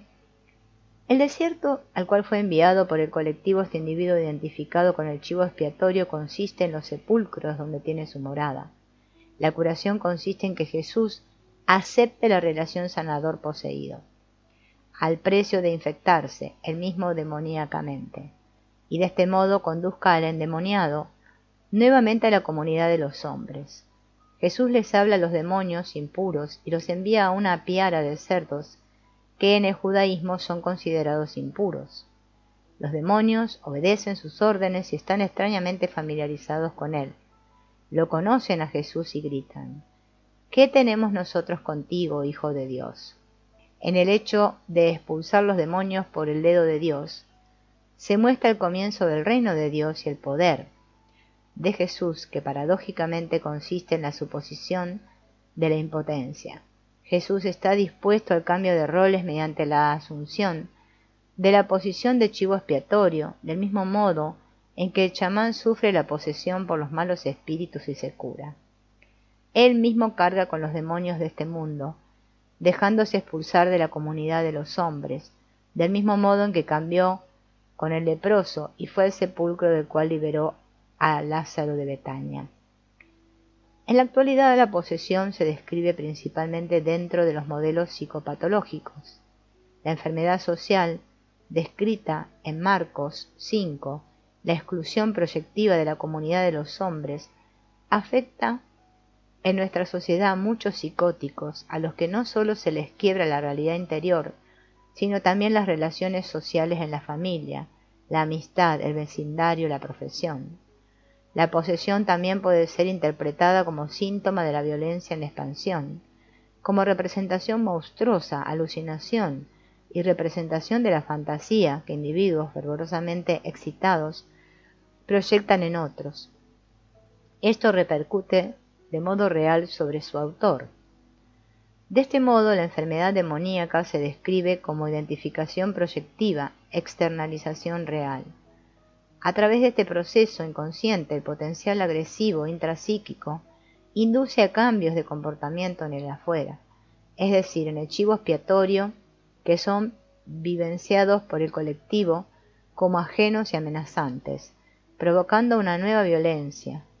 Solo es posible una curación como liberación del mito proyectivo patológico del chivo expiatorio. Si un chivo expiatorio voluntario quiebra la espiral de la violencia, una figura arquetípica de este estilo está dada en el profeta Deutero Isaías. El regreso del chivo expiatorio nos recuerda inexorablemente que lo habíamos cargado con la causa y la culpa. Justamente en las familias con enfermos psíquicos, la cuestión de la culpa se suele plantear bajo el velo de la causalidad. ¿Por qué estoy enfermo? Quiere decir, ¿quién tiene la culpa? Sobre todo, las madres suelen ser idealizadas de modo exagerado y por ende se las sobreexige a la vez que se las convierte en chivos expiatorios. La enfermedad puede surgir por la identificación con el rol del chivo expiatorio antes descrita, pero también en el intento de querer ahorrarle este rol a otro miembro de la familia. Especialmente en la tradición cristiana, los elementos del arquetipo del chivo expiatorio que desembocan en el complejo están muy cerca de sus aspectos constructivos y liberadores. El concepto de curación milagrosa es de una ambigüedad singular. Por un lado, suele ser usado con ironía para describir la mejoría repentina e inexplicable de un enfermo, o una curación espontánea que también habría tenido lugar sin la realización de esfuerzos terapéuticos. Sin embargo, detrás de este escepticismo, a menudo se esconde una fantasía de grandeza que espera justamente aquello que aparentemente se ironiza o se rechaza por su carácter mágico, a saber, la curación en los casos en que ésta no es de esperar desde el punto de vista médico. Tanto en el lenguaje religioso como en el de la medicina, la comprensión de signos ocupa cada vez más el lugar de la explicación y la influencia eficiente. En ese sentido, el desarrollo de las ideas religiosas, que reviven en muchas subculturas de la medicina alternativa, puede ser considerado como la prehistoria del viraje de la medicina humana hacia el signo. El concepto de milagro, como fue forjado por la apologética del siglo XIX, servía tanto para probar la credibilidad de Jesús y de su Iglesia como la efectividad de los santos en los procesos de santificación. Apologética significa defensa frente a los ataques a la tradición de la Iglesia por parte del entorno opositor, influido por las ciencias naturales. A la explicación del mundo dada por las ciencias naturales se le oponía la naturaleza creada. Respecto a esta natura creata, como norma, aparecen entonces determinadas excepciones a la regla. anomalías que en el lenguaje religioso se denominan milagros y se atribuyen a la omnipotencia divina. La curación es un don del Dios soberano o de sus agentes terrenales que se hace llegar a los receptores humanos subordinados. Es la influencia de la misericordia o de lo sobrenatural en el ámbito de la naturaleza. Por este motivo, en Lourdes y en otros lugares se crean comisiones de médicos que deben establecer que un determinado caso de curación no puede ser explicado desde el punto de vista de las ciencias naturales. Dentro de la concepción tradicional del milagro, este juicio de exclusión es una condición necesaria, pero no suficiente para que un proceso de curación se considere sobrenatural. Las ciencias naturales en este caso sirven de disciplina auxiliar de una ciencia de lo sobrenatural. Bajo la influencia de la exégesis moderna, en este siglo, en la Iglesia Católica solo después de la Segunda Guerra Mundial, se da un pasaje del concepto de milagro al del signo. El esquema de lo natural y sobre lo natural es reemplazado por la historia de Dios con nosotros los hombres.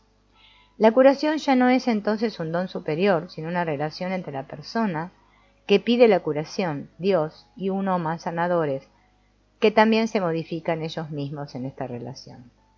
La curación es un signo ambiguo que requiere de la interpretación por parte de la persona curada y dentro de una comunidad. En el Nuevo Testamento la curación nunca es un milagro aislado que da fe indubitable de la reivindicación mesiánica de Jesús. Jesús siempre vuelve a rehuir estas expectativas. Todas las curaciones de Jesús se encuentran más bien bajo la reserva interpretativa de la cruz. Donde más se nota esto es en los mandatos de silencio del Evangelio según Marcos, en lugar de llamar a la difusión proselitista de la experiencia de curación, o por lo menos permitir dicha difusión. Jesús prohíbe reiteradamente que se hable de las curaciones, como si quisiera prevenir que se malinterpreten sus signos como curaciones milagrosas, de las cuales hubo muchas en el mundo del Nuevo Testamento. Pues solo en apariencia Jesús es el poderoso hacedor de milagros. No nos redime mediante su poder según parámetros de eficiencia humana, sino mediante sus heridas. La curación a través de la oración compite a veces de modo más o menos manifiesto con las numerosas ofertas de curación seculares. En las denominadas terapias cristianas se busca lograr el éxito de la curación mediante el uso fragmentario de diversas técnicas psicológicas, allí donde parece fracasar el tratamiento y la curación terrenal.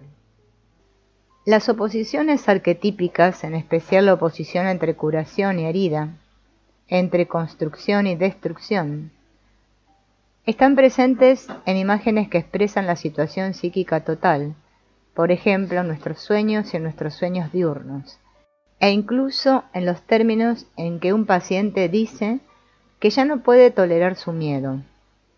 No soy yo quien tiene miedo, sino que es el miedo que me tiene a mí. La imagen contiene oposiciones, el símbolo, en cambio, es un mediador entre ellas. Mientras un símbolo está vivo, es la expresión de una cosa que no cabe designar de mejor manera que con él. El símbolo solo está vivo mientras se haya preñado de significado. Pero si el símbolo ha dado a luz su sentido, esto es, si ha sido encontrada la expresión que formula mejor que el símbolo usado hasta ese momento o la cosa buscada, aguarda o presentida, entonces el símbolo muere, es decir, ya no tendrá más que un significado histórico. La fuerza transformadora sanadora viva del símbolo reside en su función de mediación. Jung también habla de trascendente, debido a su estructura de referencia, el símbolo, en alemán, Sinnbild, imagen con sentido, no se puede definir claramente como un simple signo, como lo es, por ejemplo, una erupción de la piel como síntoma del sarampión e indicación para el tratamiento médico.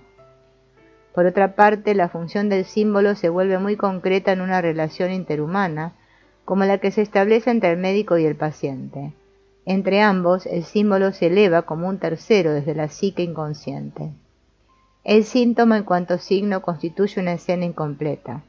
En el marco de la situación terapéutica, el síntoma se transforma en escena compartida, portadora de sentido y expresada por símbolos que surgen del co-inconsciente entre el paciente y el médico. Los síntomas-signos se observan como hechos de la naturaleza. Los símbolos se descubren y se comprenden conjuntamente. Permanecen vivos mientras remiten al arquetipo del cual son emergentes y expresan la tensión de los opuestos. En el drama de la curación sirven a la comunicación entre médico y paciente y abren un espacio de transformación escénica. Pero es ante todo el paciente mismo quien se desarrolla combinando la herida con el deseo de curación, los contenidos conscientes con los inconscientes, para dejar de necesitar finalmente un médico externo.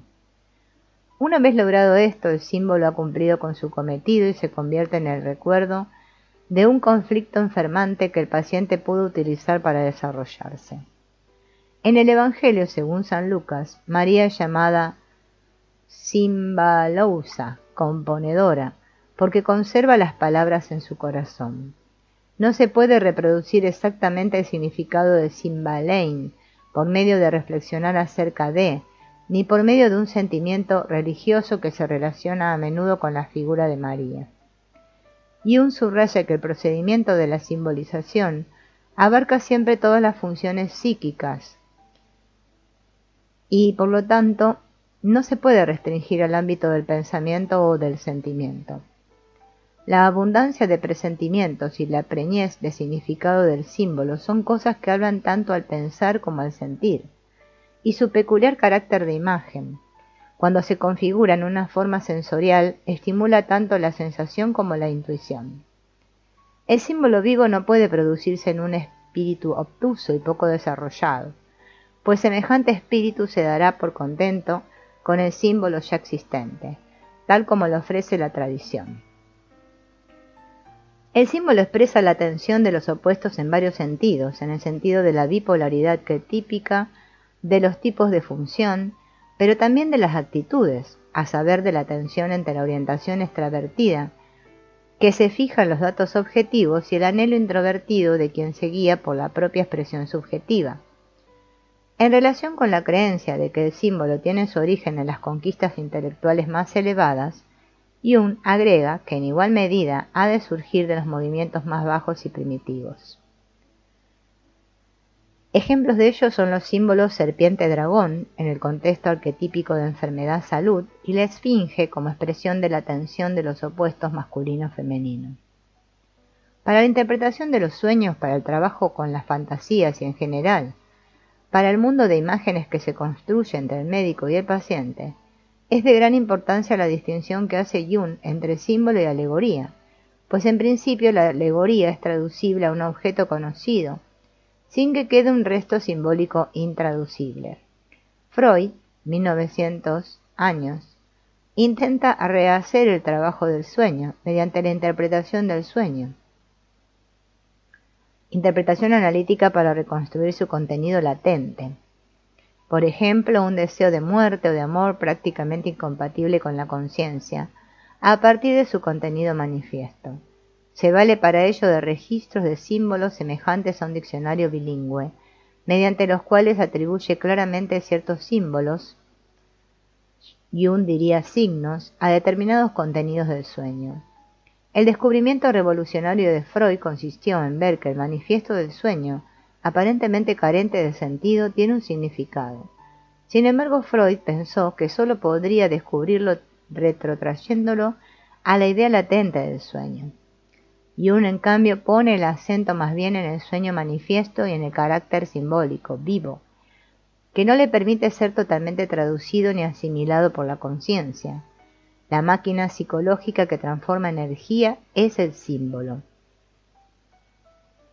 Estar enfermo implica la existencia de una estasis o de una desviación regresiva de la libido y de un conflicto de oposiciones psíquicas que lleva al bloqueo. La curación significa que la tensión de los opuestos lleva a una nueva vitalidad, al fluir de la energía a través de símbolos, como parábolas de la libido. Solo en lo que el médico mismo es afectado actúa, afirma Jung. El significado psicoanalítico de un símbolo no se mide según criterios objetivos, sino según la comprensión intersubjetiva en el desarrollo personal de un ser humano, como se manifiesta en el diálogo analítico, es decir, en el drama de la terapia. Tanto su carácter subjetivo personal como su contacto con el inconsciente colectivo, objetivo, suprapersonal, son parte de la vida del símbolo. Sin embargo, el símbolo de la serpiente no es solo un símbolo objetivo arquetípico, sino también un símbolo altamente subjetivo que solo puede ser interpretado en el marco de una biografía y teniendo en cuenta la función que cumple en cada caso. Para el aspecto clínico de la temática de la serpiente, remitimos a los trabajos de Yandeli, Groesbeck y Dieckmann. El símbolo vivo es una expresión inevitable de la tensión arquetípica de los opuestos. Reúne en sí aspectos inconscientes y conscientes, lo peligroso y lo redentor, lo animal y lo divino. Solo de este modo podrá volver a fluir la libido agotada, la libido en éxtasis o desviada regresivamente.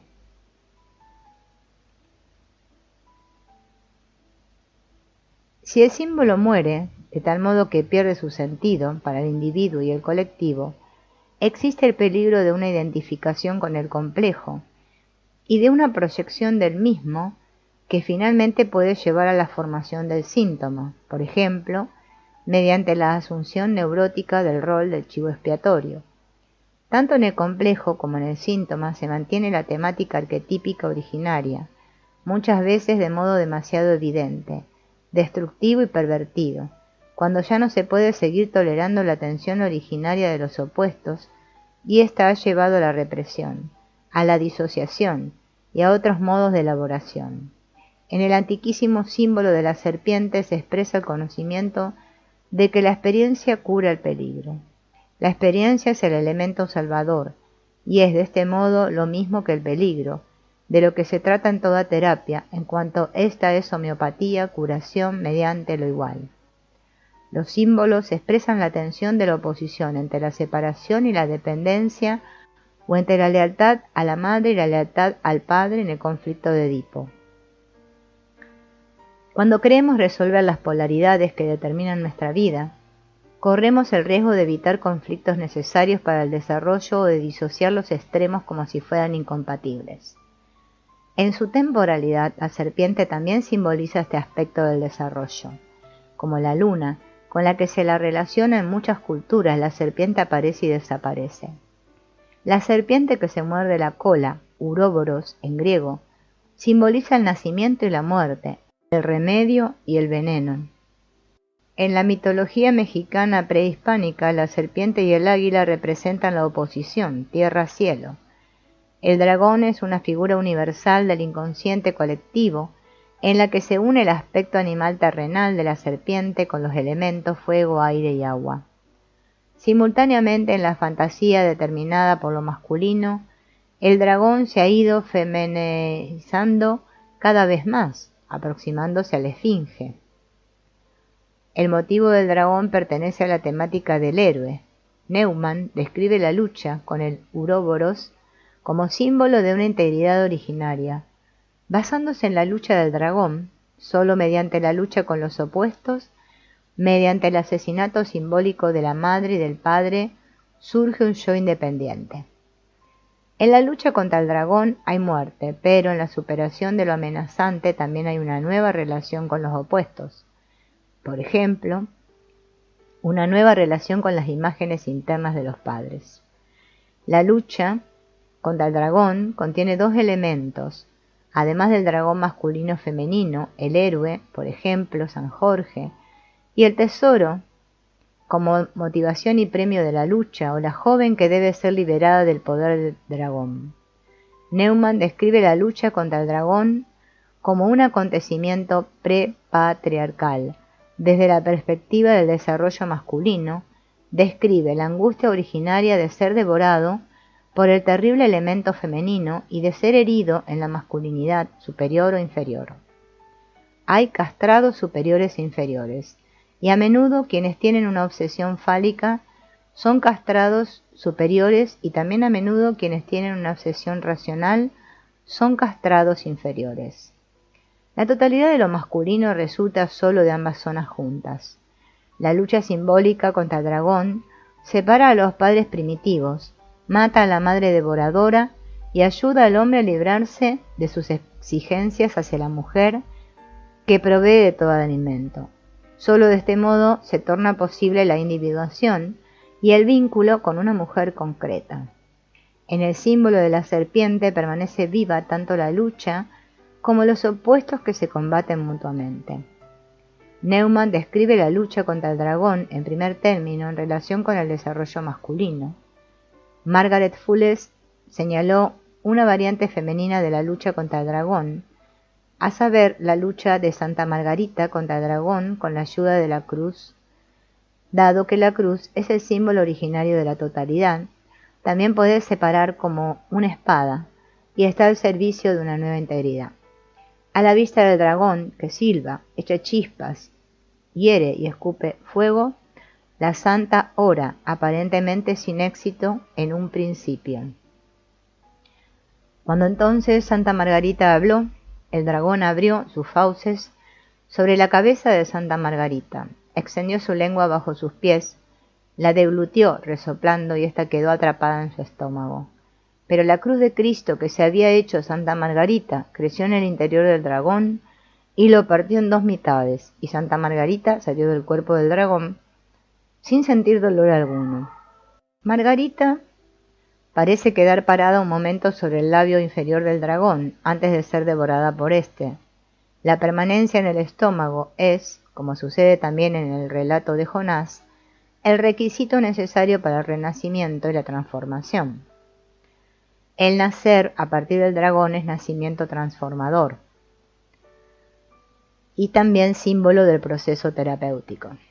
Cuando en la terapia aparecen serpientes en sueños, el yo consciente a menudo las percibe desde el punto de vista del aspecto negativo del símbolo, que también predomina en la concepción cristiana de la serpiente, a saber, como amenazante, femenina, como mujer serpiente seductora, como en la pintura de Franz Stuck, o también como fálica seductora, asquerosa y demoníaca.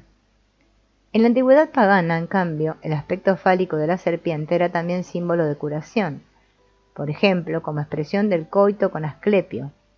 Lo sexual ocupa aquí simbólicamente el lugar de lo espiritual e intelectual.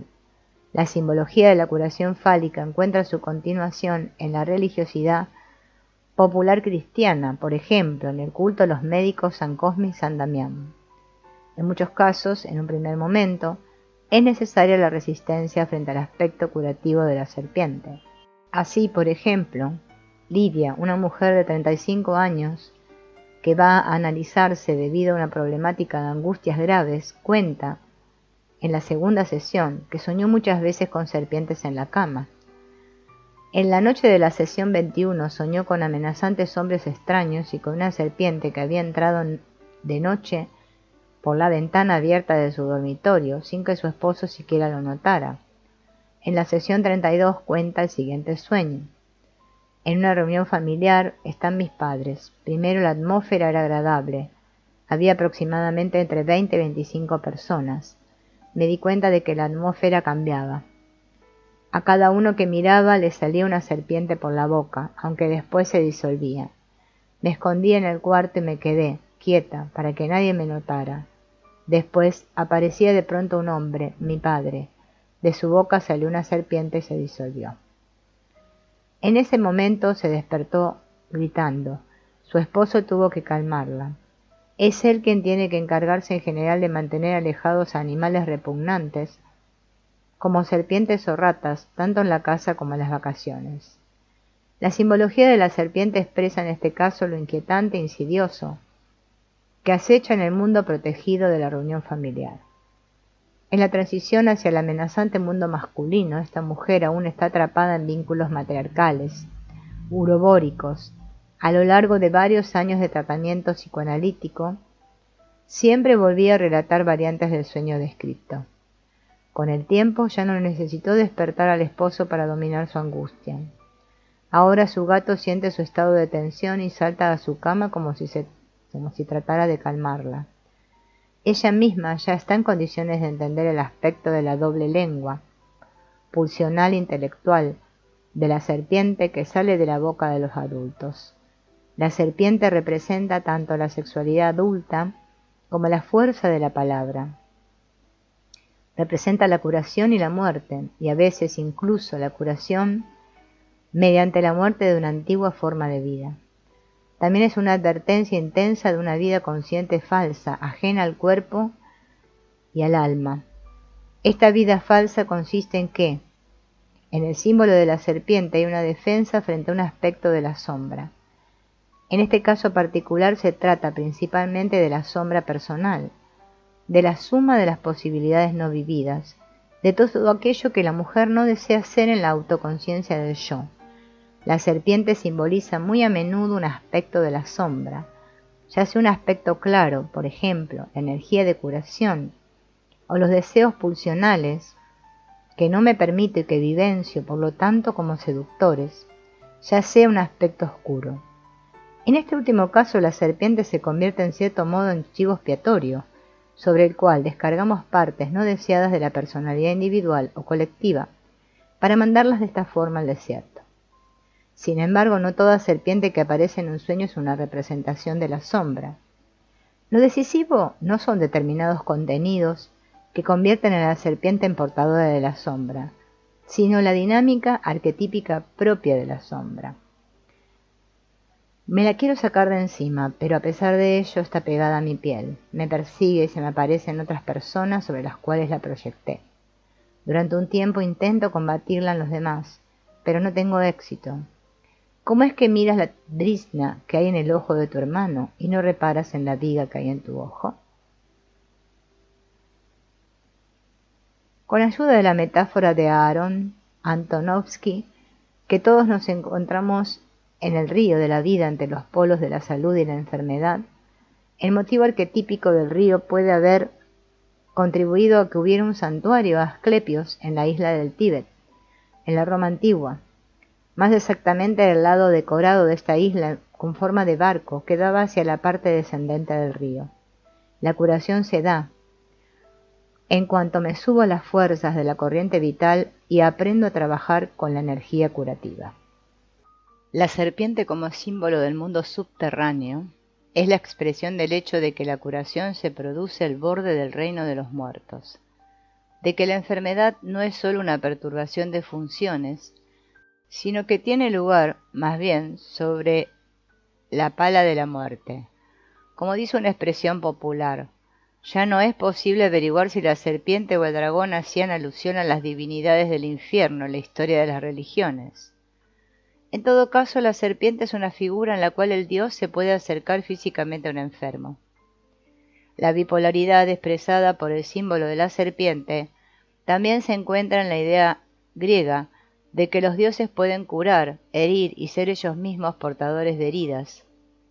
Asclepios trabó relación con la serpiente en el reino oscuro, cercano al infierno de su padre adoptivo Quirón.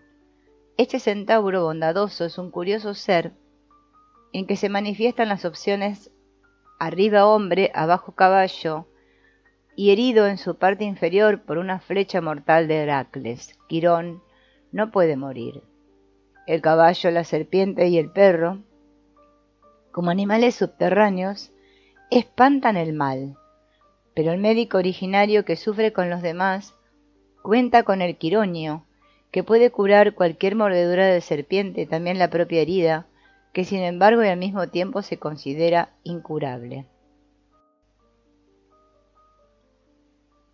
Ya en la antigüedad y hasta la temprana edad moderna se extraía teriaca de la carne de la serpiente como remedio universal, como panacea, y los venecianos incluso establecieron un criadero de serpientes propio para fabricar el codiciado antídoto universal. En el arte cristiano, la olla de la teriaca se convirtió en atributo del Redentor divino que se opone a la manzana del pecado. A veces también el Espíritu Santo coopera con el médico Jesucristo como farmacéutico celestial, como comerciante de pomadas y teriaca. Las antiguas descripciones de la curación mediante el sueño sagrado y la epifanía del Dios en el sueño se presentan como historias verdaderas con su estricta separación de sueño y de vigilia. Como la siguiente descripción de Epidauro. Un hombre fue curado en su pie por una serpiente. La estaba pasando muy mal debido a un tumor maligno en el pie. Durante el día era llevado por sirvientes al aire libre y permanecía sentado en un sillón. Cuando justo se había quedado dormido, apareció una serpiente del lugar de sanación, le rozó y le curó el pie con su lengua y volvió a retirarse. Cuando se despertó sano, dijo que había visto un rostro y que había soñado con un joven hermoso que frotaba su pie con un medicamento. En los informes de la antigüedad, el proceso de curación real a menudo se representa mediante el encuentro atemorizador, fugaz o casi tierno con una serpiente, mientras que en la vivencia del sueño que se describe, Asclepio trata al enfermo como un médico mortal. Nos encontramos, por lo tanto, con un curioso entrecruzamiento de los niveles real y simbólico. La serpiente, como animal simbólico, pertenece al entorno terapéutico de los santuarios de Asclepio. Puede aparecer en cualquier momento y volver a desaparecer. Su aparición representa el proceso de curación de modo mucho más concreto que en nuestros emblemas médicos estilizados. En su carácter animal terrenal, remite al aspecto divino de la curación, a la aparición de Asclepio en el sueño que por lo general se representaba de modo muy concreto, prácticamente como tratamiento orgánico y sintomático. También en la isla de Kos, el centro de la medicina científica práctica, había un templo de Asclepios. En la sucesión de generaciones de los médicos hipocráticos, surgió allí el símbolo del cetro familiar, alrededor del cual se enrosca la serpiente. La vara representa la transmisión del conocimiento y del arte, como se lo exalta en el juramento hipocrático. La conservación de esta vara en el bosque sagrado constituye, junto con la serpiente de Asclepio, un símbolo doble que aún hoy sigue siendo emblema de la medicina, pues bajo la influencia de la alquimia de la Edad Media, se equiparó en parte la vara de Hermes con dos serpientes enroscadas, el caduceo con el emblema de Asclepio, y según la leyenda, el ciprés del que se hace la vara era originariamente un joven favorito de Apolo llamado Cipariso, quien se transformó en árbol por haber matado involuntariamente a su querido ciervo. Kerenchi interpreta el ciprés y el ciervo como tótems de la familia de los médicos. Desde la época de Hipócrates se hubiera agregado además la serpiente como animal simbólico. Los israelitas partieron de Or de la montaña, camino del mar de Sui, rodeando la tierra de Edom. El pueblo se impacientó por el camino, y habló el pueblo contra Dios y contra Moisés. ¿Por qué nos han subido de Egipto para morir en el desierto? Pues no tenemos ni pan ni agua y estamos cansados de este manjar miserable. Envió entonces el Señor contra el pueblo serpientes abrasadoras que mordían al pueblo y murió mucha gente de Israel. El pueblo fue a decirle a Moisés: hemos pecado por haber hablado contra el Señor y contra ti. Intercede ante el Señor para que aparte de nosotros las serpientes. Moisés intercedió por el pueblo y dijo el Señor a Moisés: hazte una serpiente y ponla sobre un mástil. Todo el que haya sido mordido y la mire vivirá. Hizo Moisés una serpiente de bronce y la puso en un mástil. Y si una serpiente mordía a un hombre y éste miraba a la serpiente de bronce, quedaba con vida. Según Reyes 18:4, el rey Ezequías rompió la serpiente de bronce de tiempos a Moisés, que probablemente era una antigua divinidad de la curación. En Juan 3:14 todavía se compara la serpiente de bronce de Moisés con Jesús levantado en la cruz. Otras divinidades de la curación fueron desplazadas a favor del culto a Yahvé. En la opinión de Nier, Yahvé, como antigua divinidad solar oriental, actúa como juez, infligiendo la enfermedad como castigo y la curación como derecho. Esto explicaría los textos en que se representa al Dios de Israel en el doble rol de causante de enfermedad y de la salud. Tanto el rol sanador como el enfermante de Yahvé tienen un aspecto individual y uno colectivo, dirigido a la conducta de todo el pueblo, como queda claro en la escena citada. La combinación de las esferas de la justicia y la enfermedad, curación, también determina el famoso párrafo de Éxodo 15:26. Y dijo: si de veras escuchas la voz del Señor tu Dios y haces lo que es recto a sus ojos, dando oídos a sus mandatos y guardando todos sus preceptos, no traeré sobre ti ninguna de las plagas que envié sobre los egipcios, porque yo soy el Señor, el que te sana. El efecto sanador de Yahvé se extiende también a sus enviados, por ejemplo, en el pequeño libro Tobías del Antiguo Testamento, donde el ángel Rafael, Dios sana, expresa tanto la trascendencia como la cercanía sanadora de Yahvé. Con el correr de los siglos, el motivo Yahvé, el que sana, que provenía originariamente de la adoración de divinidades familiares, pasó a la esfera de la religión oficial.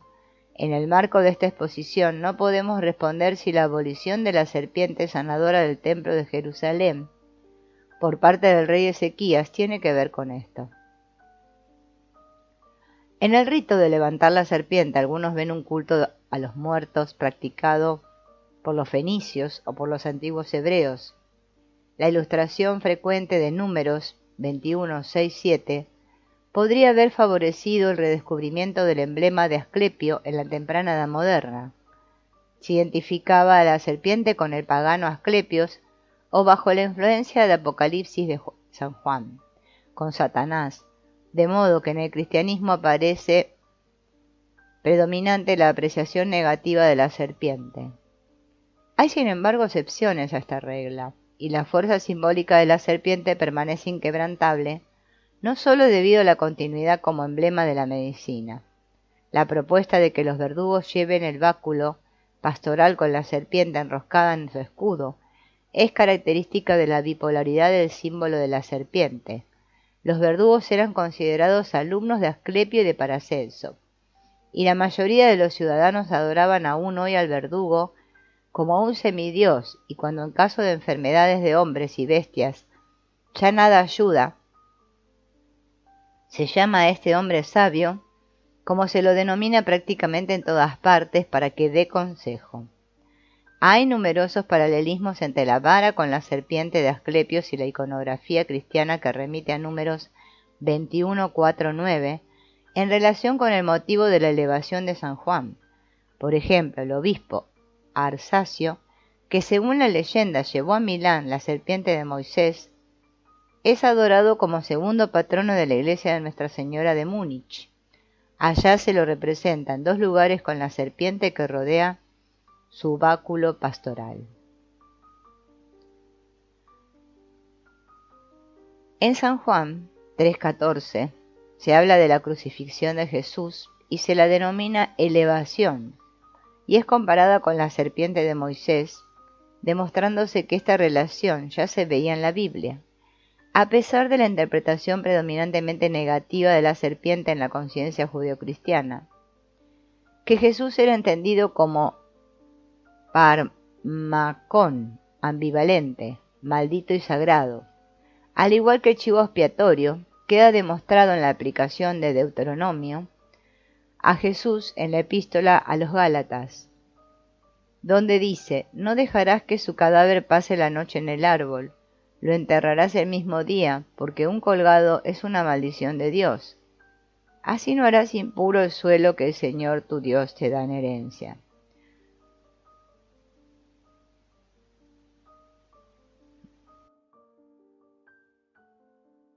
La serpiente puede ser un símbolo terrenal, amoral, compensatorio, por el cual debo dejarme devorar, como primera instancia en el proceso de curación y desarrollo.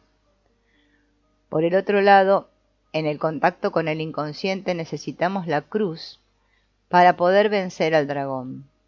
El viaje marítimo nocturno de la curación, el ser devorado por el inconsciente, fue descrito por Jung mediante imágenes alquimistas y bíblicas. José en la cisterna, Jonás en el pez, la sepultura de Jesús. En el siguiente sueño se demuestra claramente que ambas cosas están relacionadas, la cruz como símbolo de totalidad y la serpiente como símbolo ambivalente de los opuestos de la curación. Fernando, un hombre de 39 años, llega en una excursión con su novia a una antigua iglesia redonda, romántica, cuyo interior, para su disgusto, ha sido remoldeado en estilo barroco. Y a continuación tiene un sueño. Voy a una iglesia antigua, bastante sencilla y vacía, me acerco al coro y subo los escalones del altar. En el centro de la tarima del altar descubierto veo un gran bajo relieve redondo. Cuando lo miro más de cerca compruebo que está formado por un círculo exterior que contiene una cruz de brazos iguales, que contiene en sí otra cruz en su centro. El motivo del círculo y de la cruz encerrada se repite concéntricamente 3 veces.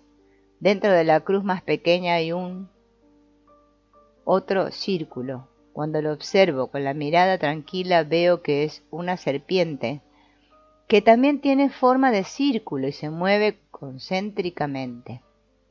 El hombre que sueña este maravilloso mandala se pregunta si la serpiente no tendrá que ver con el pecado o con sentimientos de culpa sexuales, pero al despertar, está inmediatamente seguro de que la serpiente central allí, en mitad de la cruz en el altar de la iglesia, está en el lugar adecuado.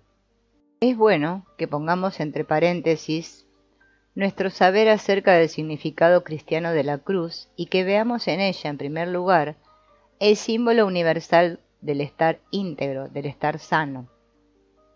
En la raíz germana, Beil, ambas cosas están unidas. En inglés, Hul.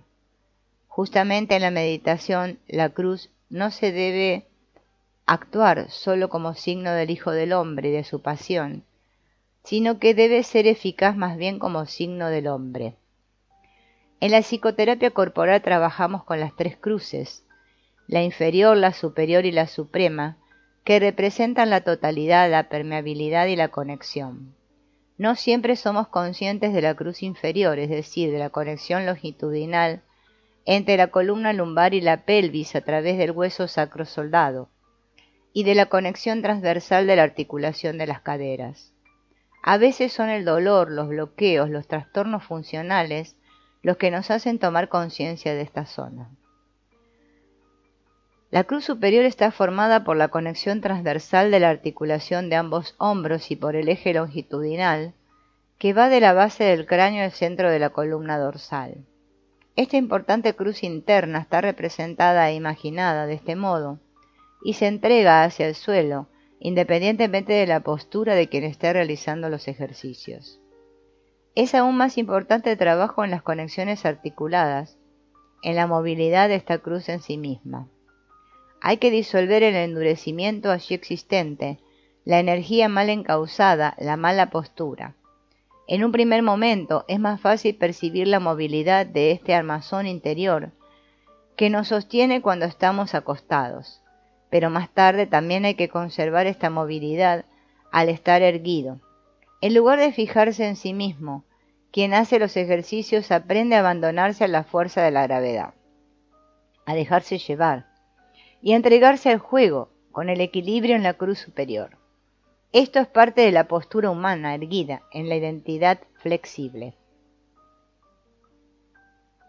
En la experiencia corporal de la cruz se repite la dialéctica de lo propio y lo ajeno. Esto es válido también para la cruz suprema, la conexión transversal de la oreja a oreja, la conexión longitudinal desde la cubierta del cráneo hasta la 7ª vértebra cervical. En este ámbito, entre el cráneo y primera vértebra cervical, se forma lo que en el lenguaje cotidiano se conoce como testarudez. Volverme más libre en esta zona, menos testarudo, dejar que lo propio se encuentre con lo otro ajeno en una identidad flexible, es el requisito para asentir o disentir con la cabeza, así como la masculinidad inferior y superior. Están relacionadas. También lo están la cruz inferior con la superior y la suprema. Circunciden el prepucio de su corazón y no endurezcan más la cerviz. Deuteronomio 10:16. Tanto en la fe cristiana como en la terapia corporal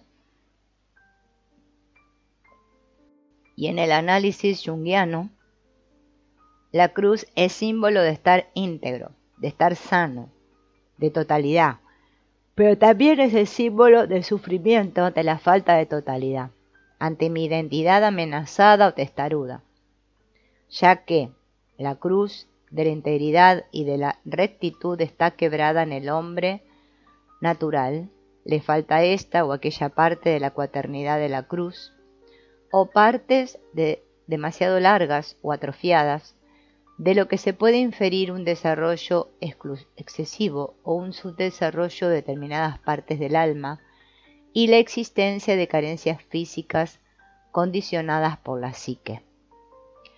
La cruz está representada, inscrita en nuestro cuerpo, en nuestro desequilibrio psíquico y en nuestra enantiodromía, como en un cuadrado que intentamos dibujar a mano y que nunca nos sale de forma ideal.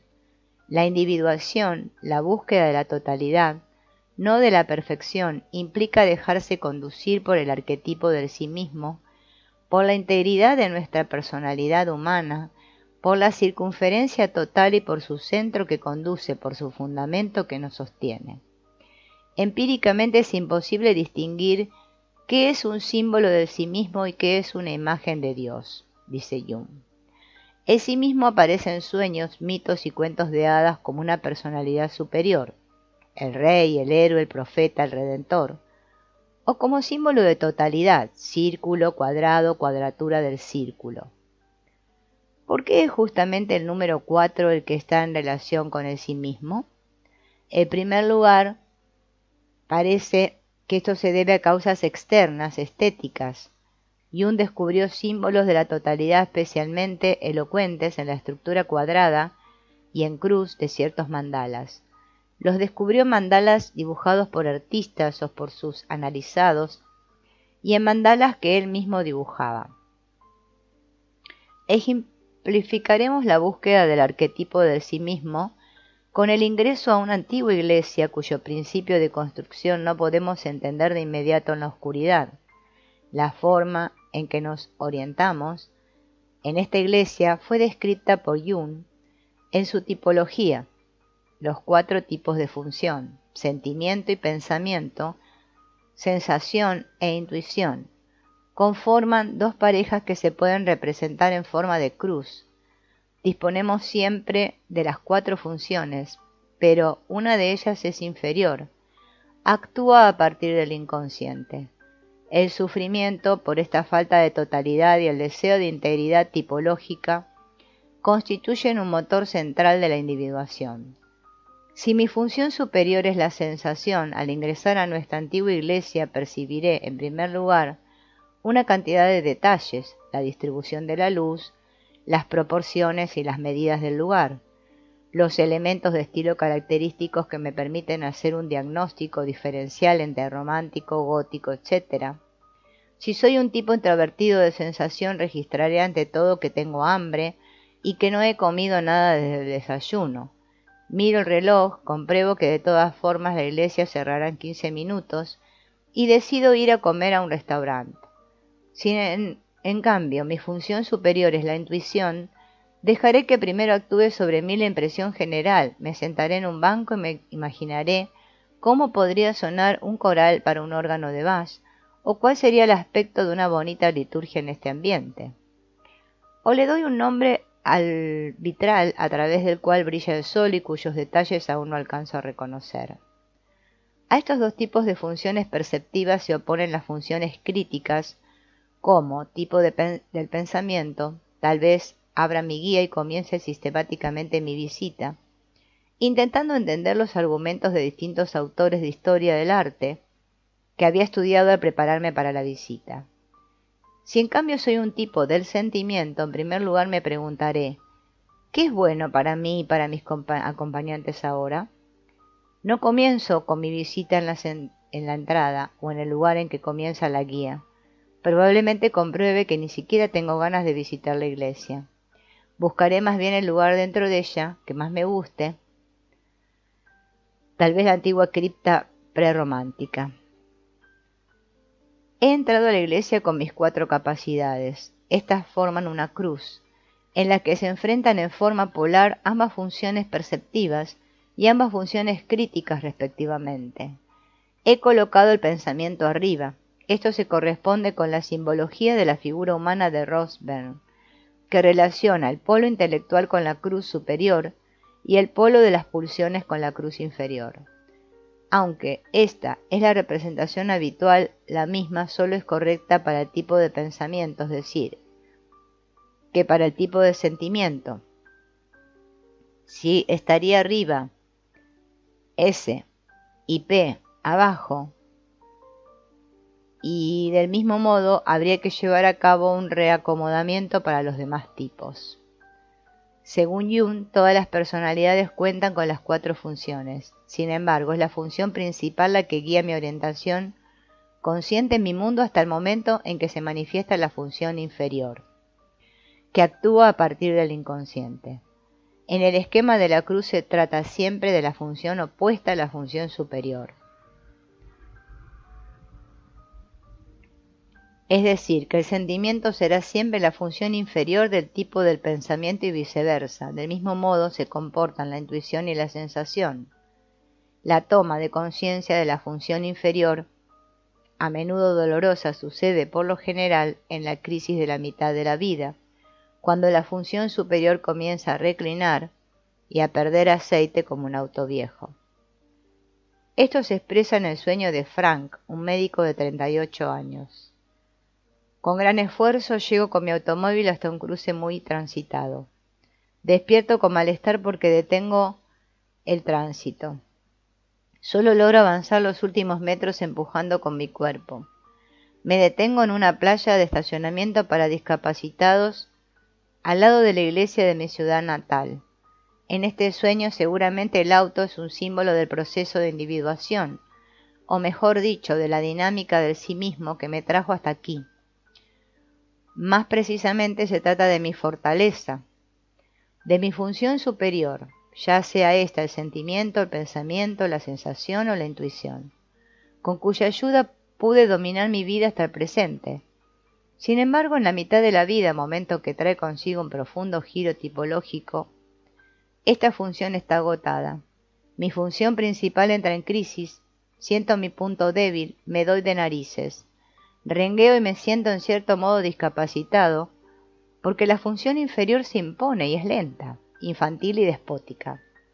A menudo me la quiero sacar de encima, pero solo descubro el nuevo potencial de vida, como lo formula von Franz, cuando acepto su carácter inadaptado, inadecuado, ajeno al yo.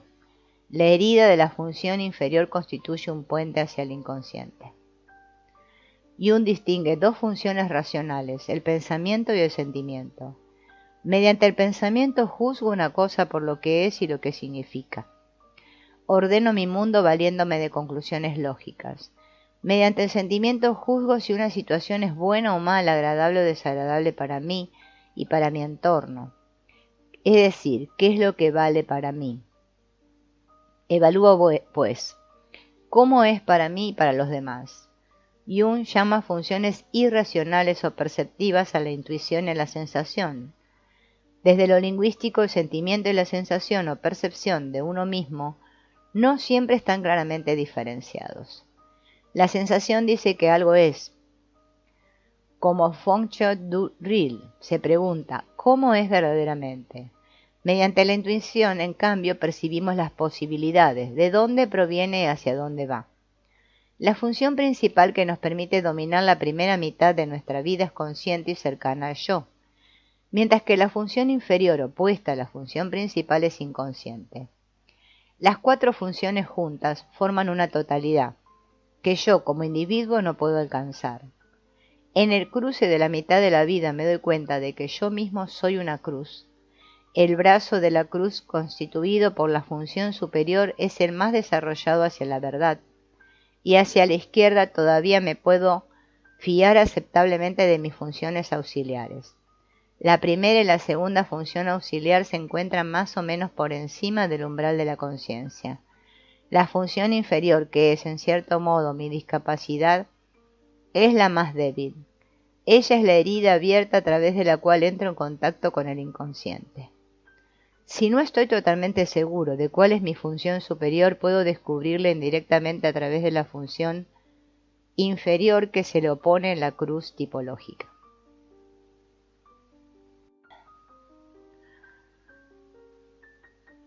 Me puedo preguntar entonces, ¿cuáles son los puntos débiles con los que siempre vuelvo a tropezarme, de modo que me doy de narices todo el tiempo? ¿Cuál es la función que siempre se vuelve a bloquear en situaciones de exigencia?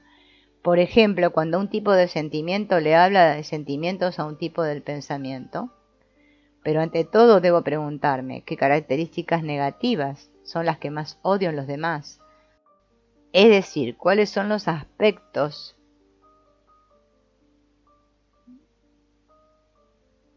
de la propia sombra que alojo en los demás para luchar contra ellos o tratarlos en los otros?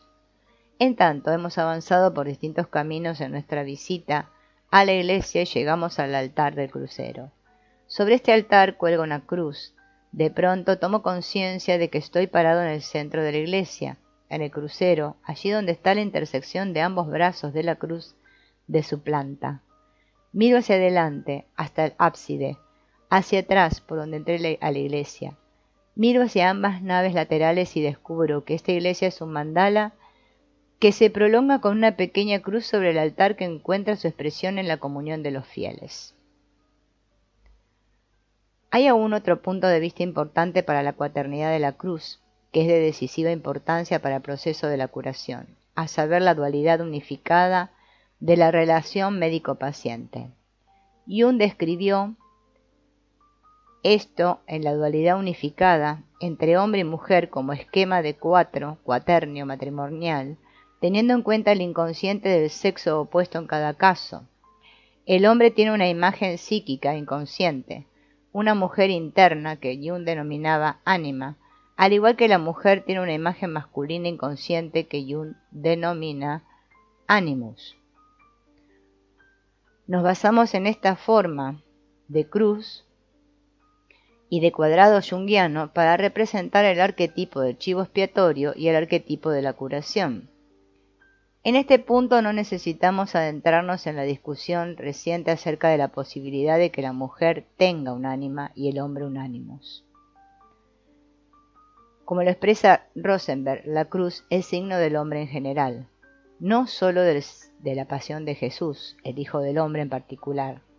No se la puede limitar desde la psicología de la conciencia y de modo pseudo-liberal al signo de un determinado grupo social. Todos vivimos bajo la cruz, independientemente de que tengamos crucifijos colgados en nuestras paredes o no. Demostraremos que la cruz de Jesús, más allá del recuerdo del Mesías histórico, tiene un significado sanador universal. Este significado se relaciona con el arquetipo del chivo expiatorio en su estructura de opuestos y en su posible perversión. La psicopatología del cristianismo es rica en tales perversiones del arquetipo del chivo expiatorio. En primer lugar, está la identificación masoquista con el complejo del chivo expiatorio, que se puede expresar como mentalidad de víctima depresivo altruista, y que va acompañada de la internalización de un Dios Padre severo, sediento de venganza, revestido de una persona máscara amante y caritativa. Otra perversión está constituida por la disociación de la imagen femenina en la santa y la prostituta, en María y Eva. Esta disociación siempre volvió a llevar en la historia del cristianismo a que las mujeres se convirtieran en portadoras del complejo colectivo de chivo expiatorio. Así fue como las mujeres se identificaron con el aspecto destructivo de la bruja o asumieron proyecciones masculinas mediante la propia desvalorización de la sensibilidad femenina, de la cultura femenina, del cuerpo femenino. Los ejemplos parecen provenir de siglos lejanamente pasados, pero tienen, sin embargo, sus correlatos inconscientes en nuestro presente racional. Si la cruz actúa como símbolo vivo en el sentido de Jung, no lo hace mediante su traducción ni su explicación, pues el símbolo es para Jung la mejor denominación o fórmula posible para una situación factual relativamente desconocida, reconocida o exigida sin embargo como existente. Es expresión de la tensión de los opuestos de nuestra desgarrada imagen divina. Toda explicación de aquello que la cruz significa, por ejemplo, como signo del amor divino, se mueve aún en el ámbito del signo presimbólico semiótico. Pues amor divino designa la situación factual a expresar de modo más certero y mejor que una cruz, que puede tener además muchos otros significados. En cambio, es simbólica la explicación que ve la cruz, más allá de todas las explicaciones imaginables, como expresión de una situación factual que hasta ese momento es desconocida, incomprensible, mística, trascendente, o sea, como una situación factual, por lo pronto psicológica, que como más certeramente puede ser representada es con una cruz.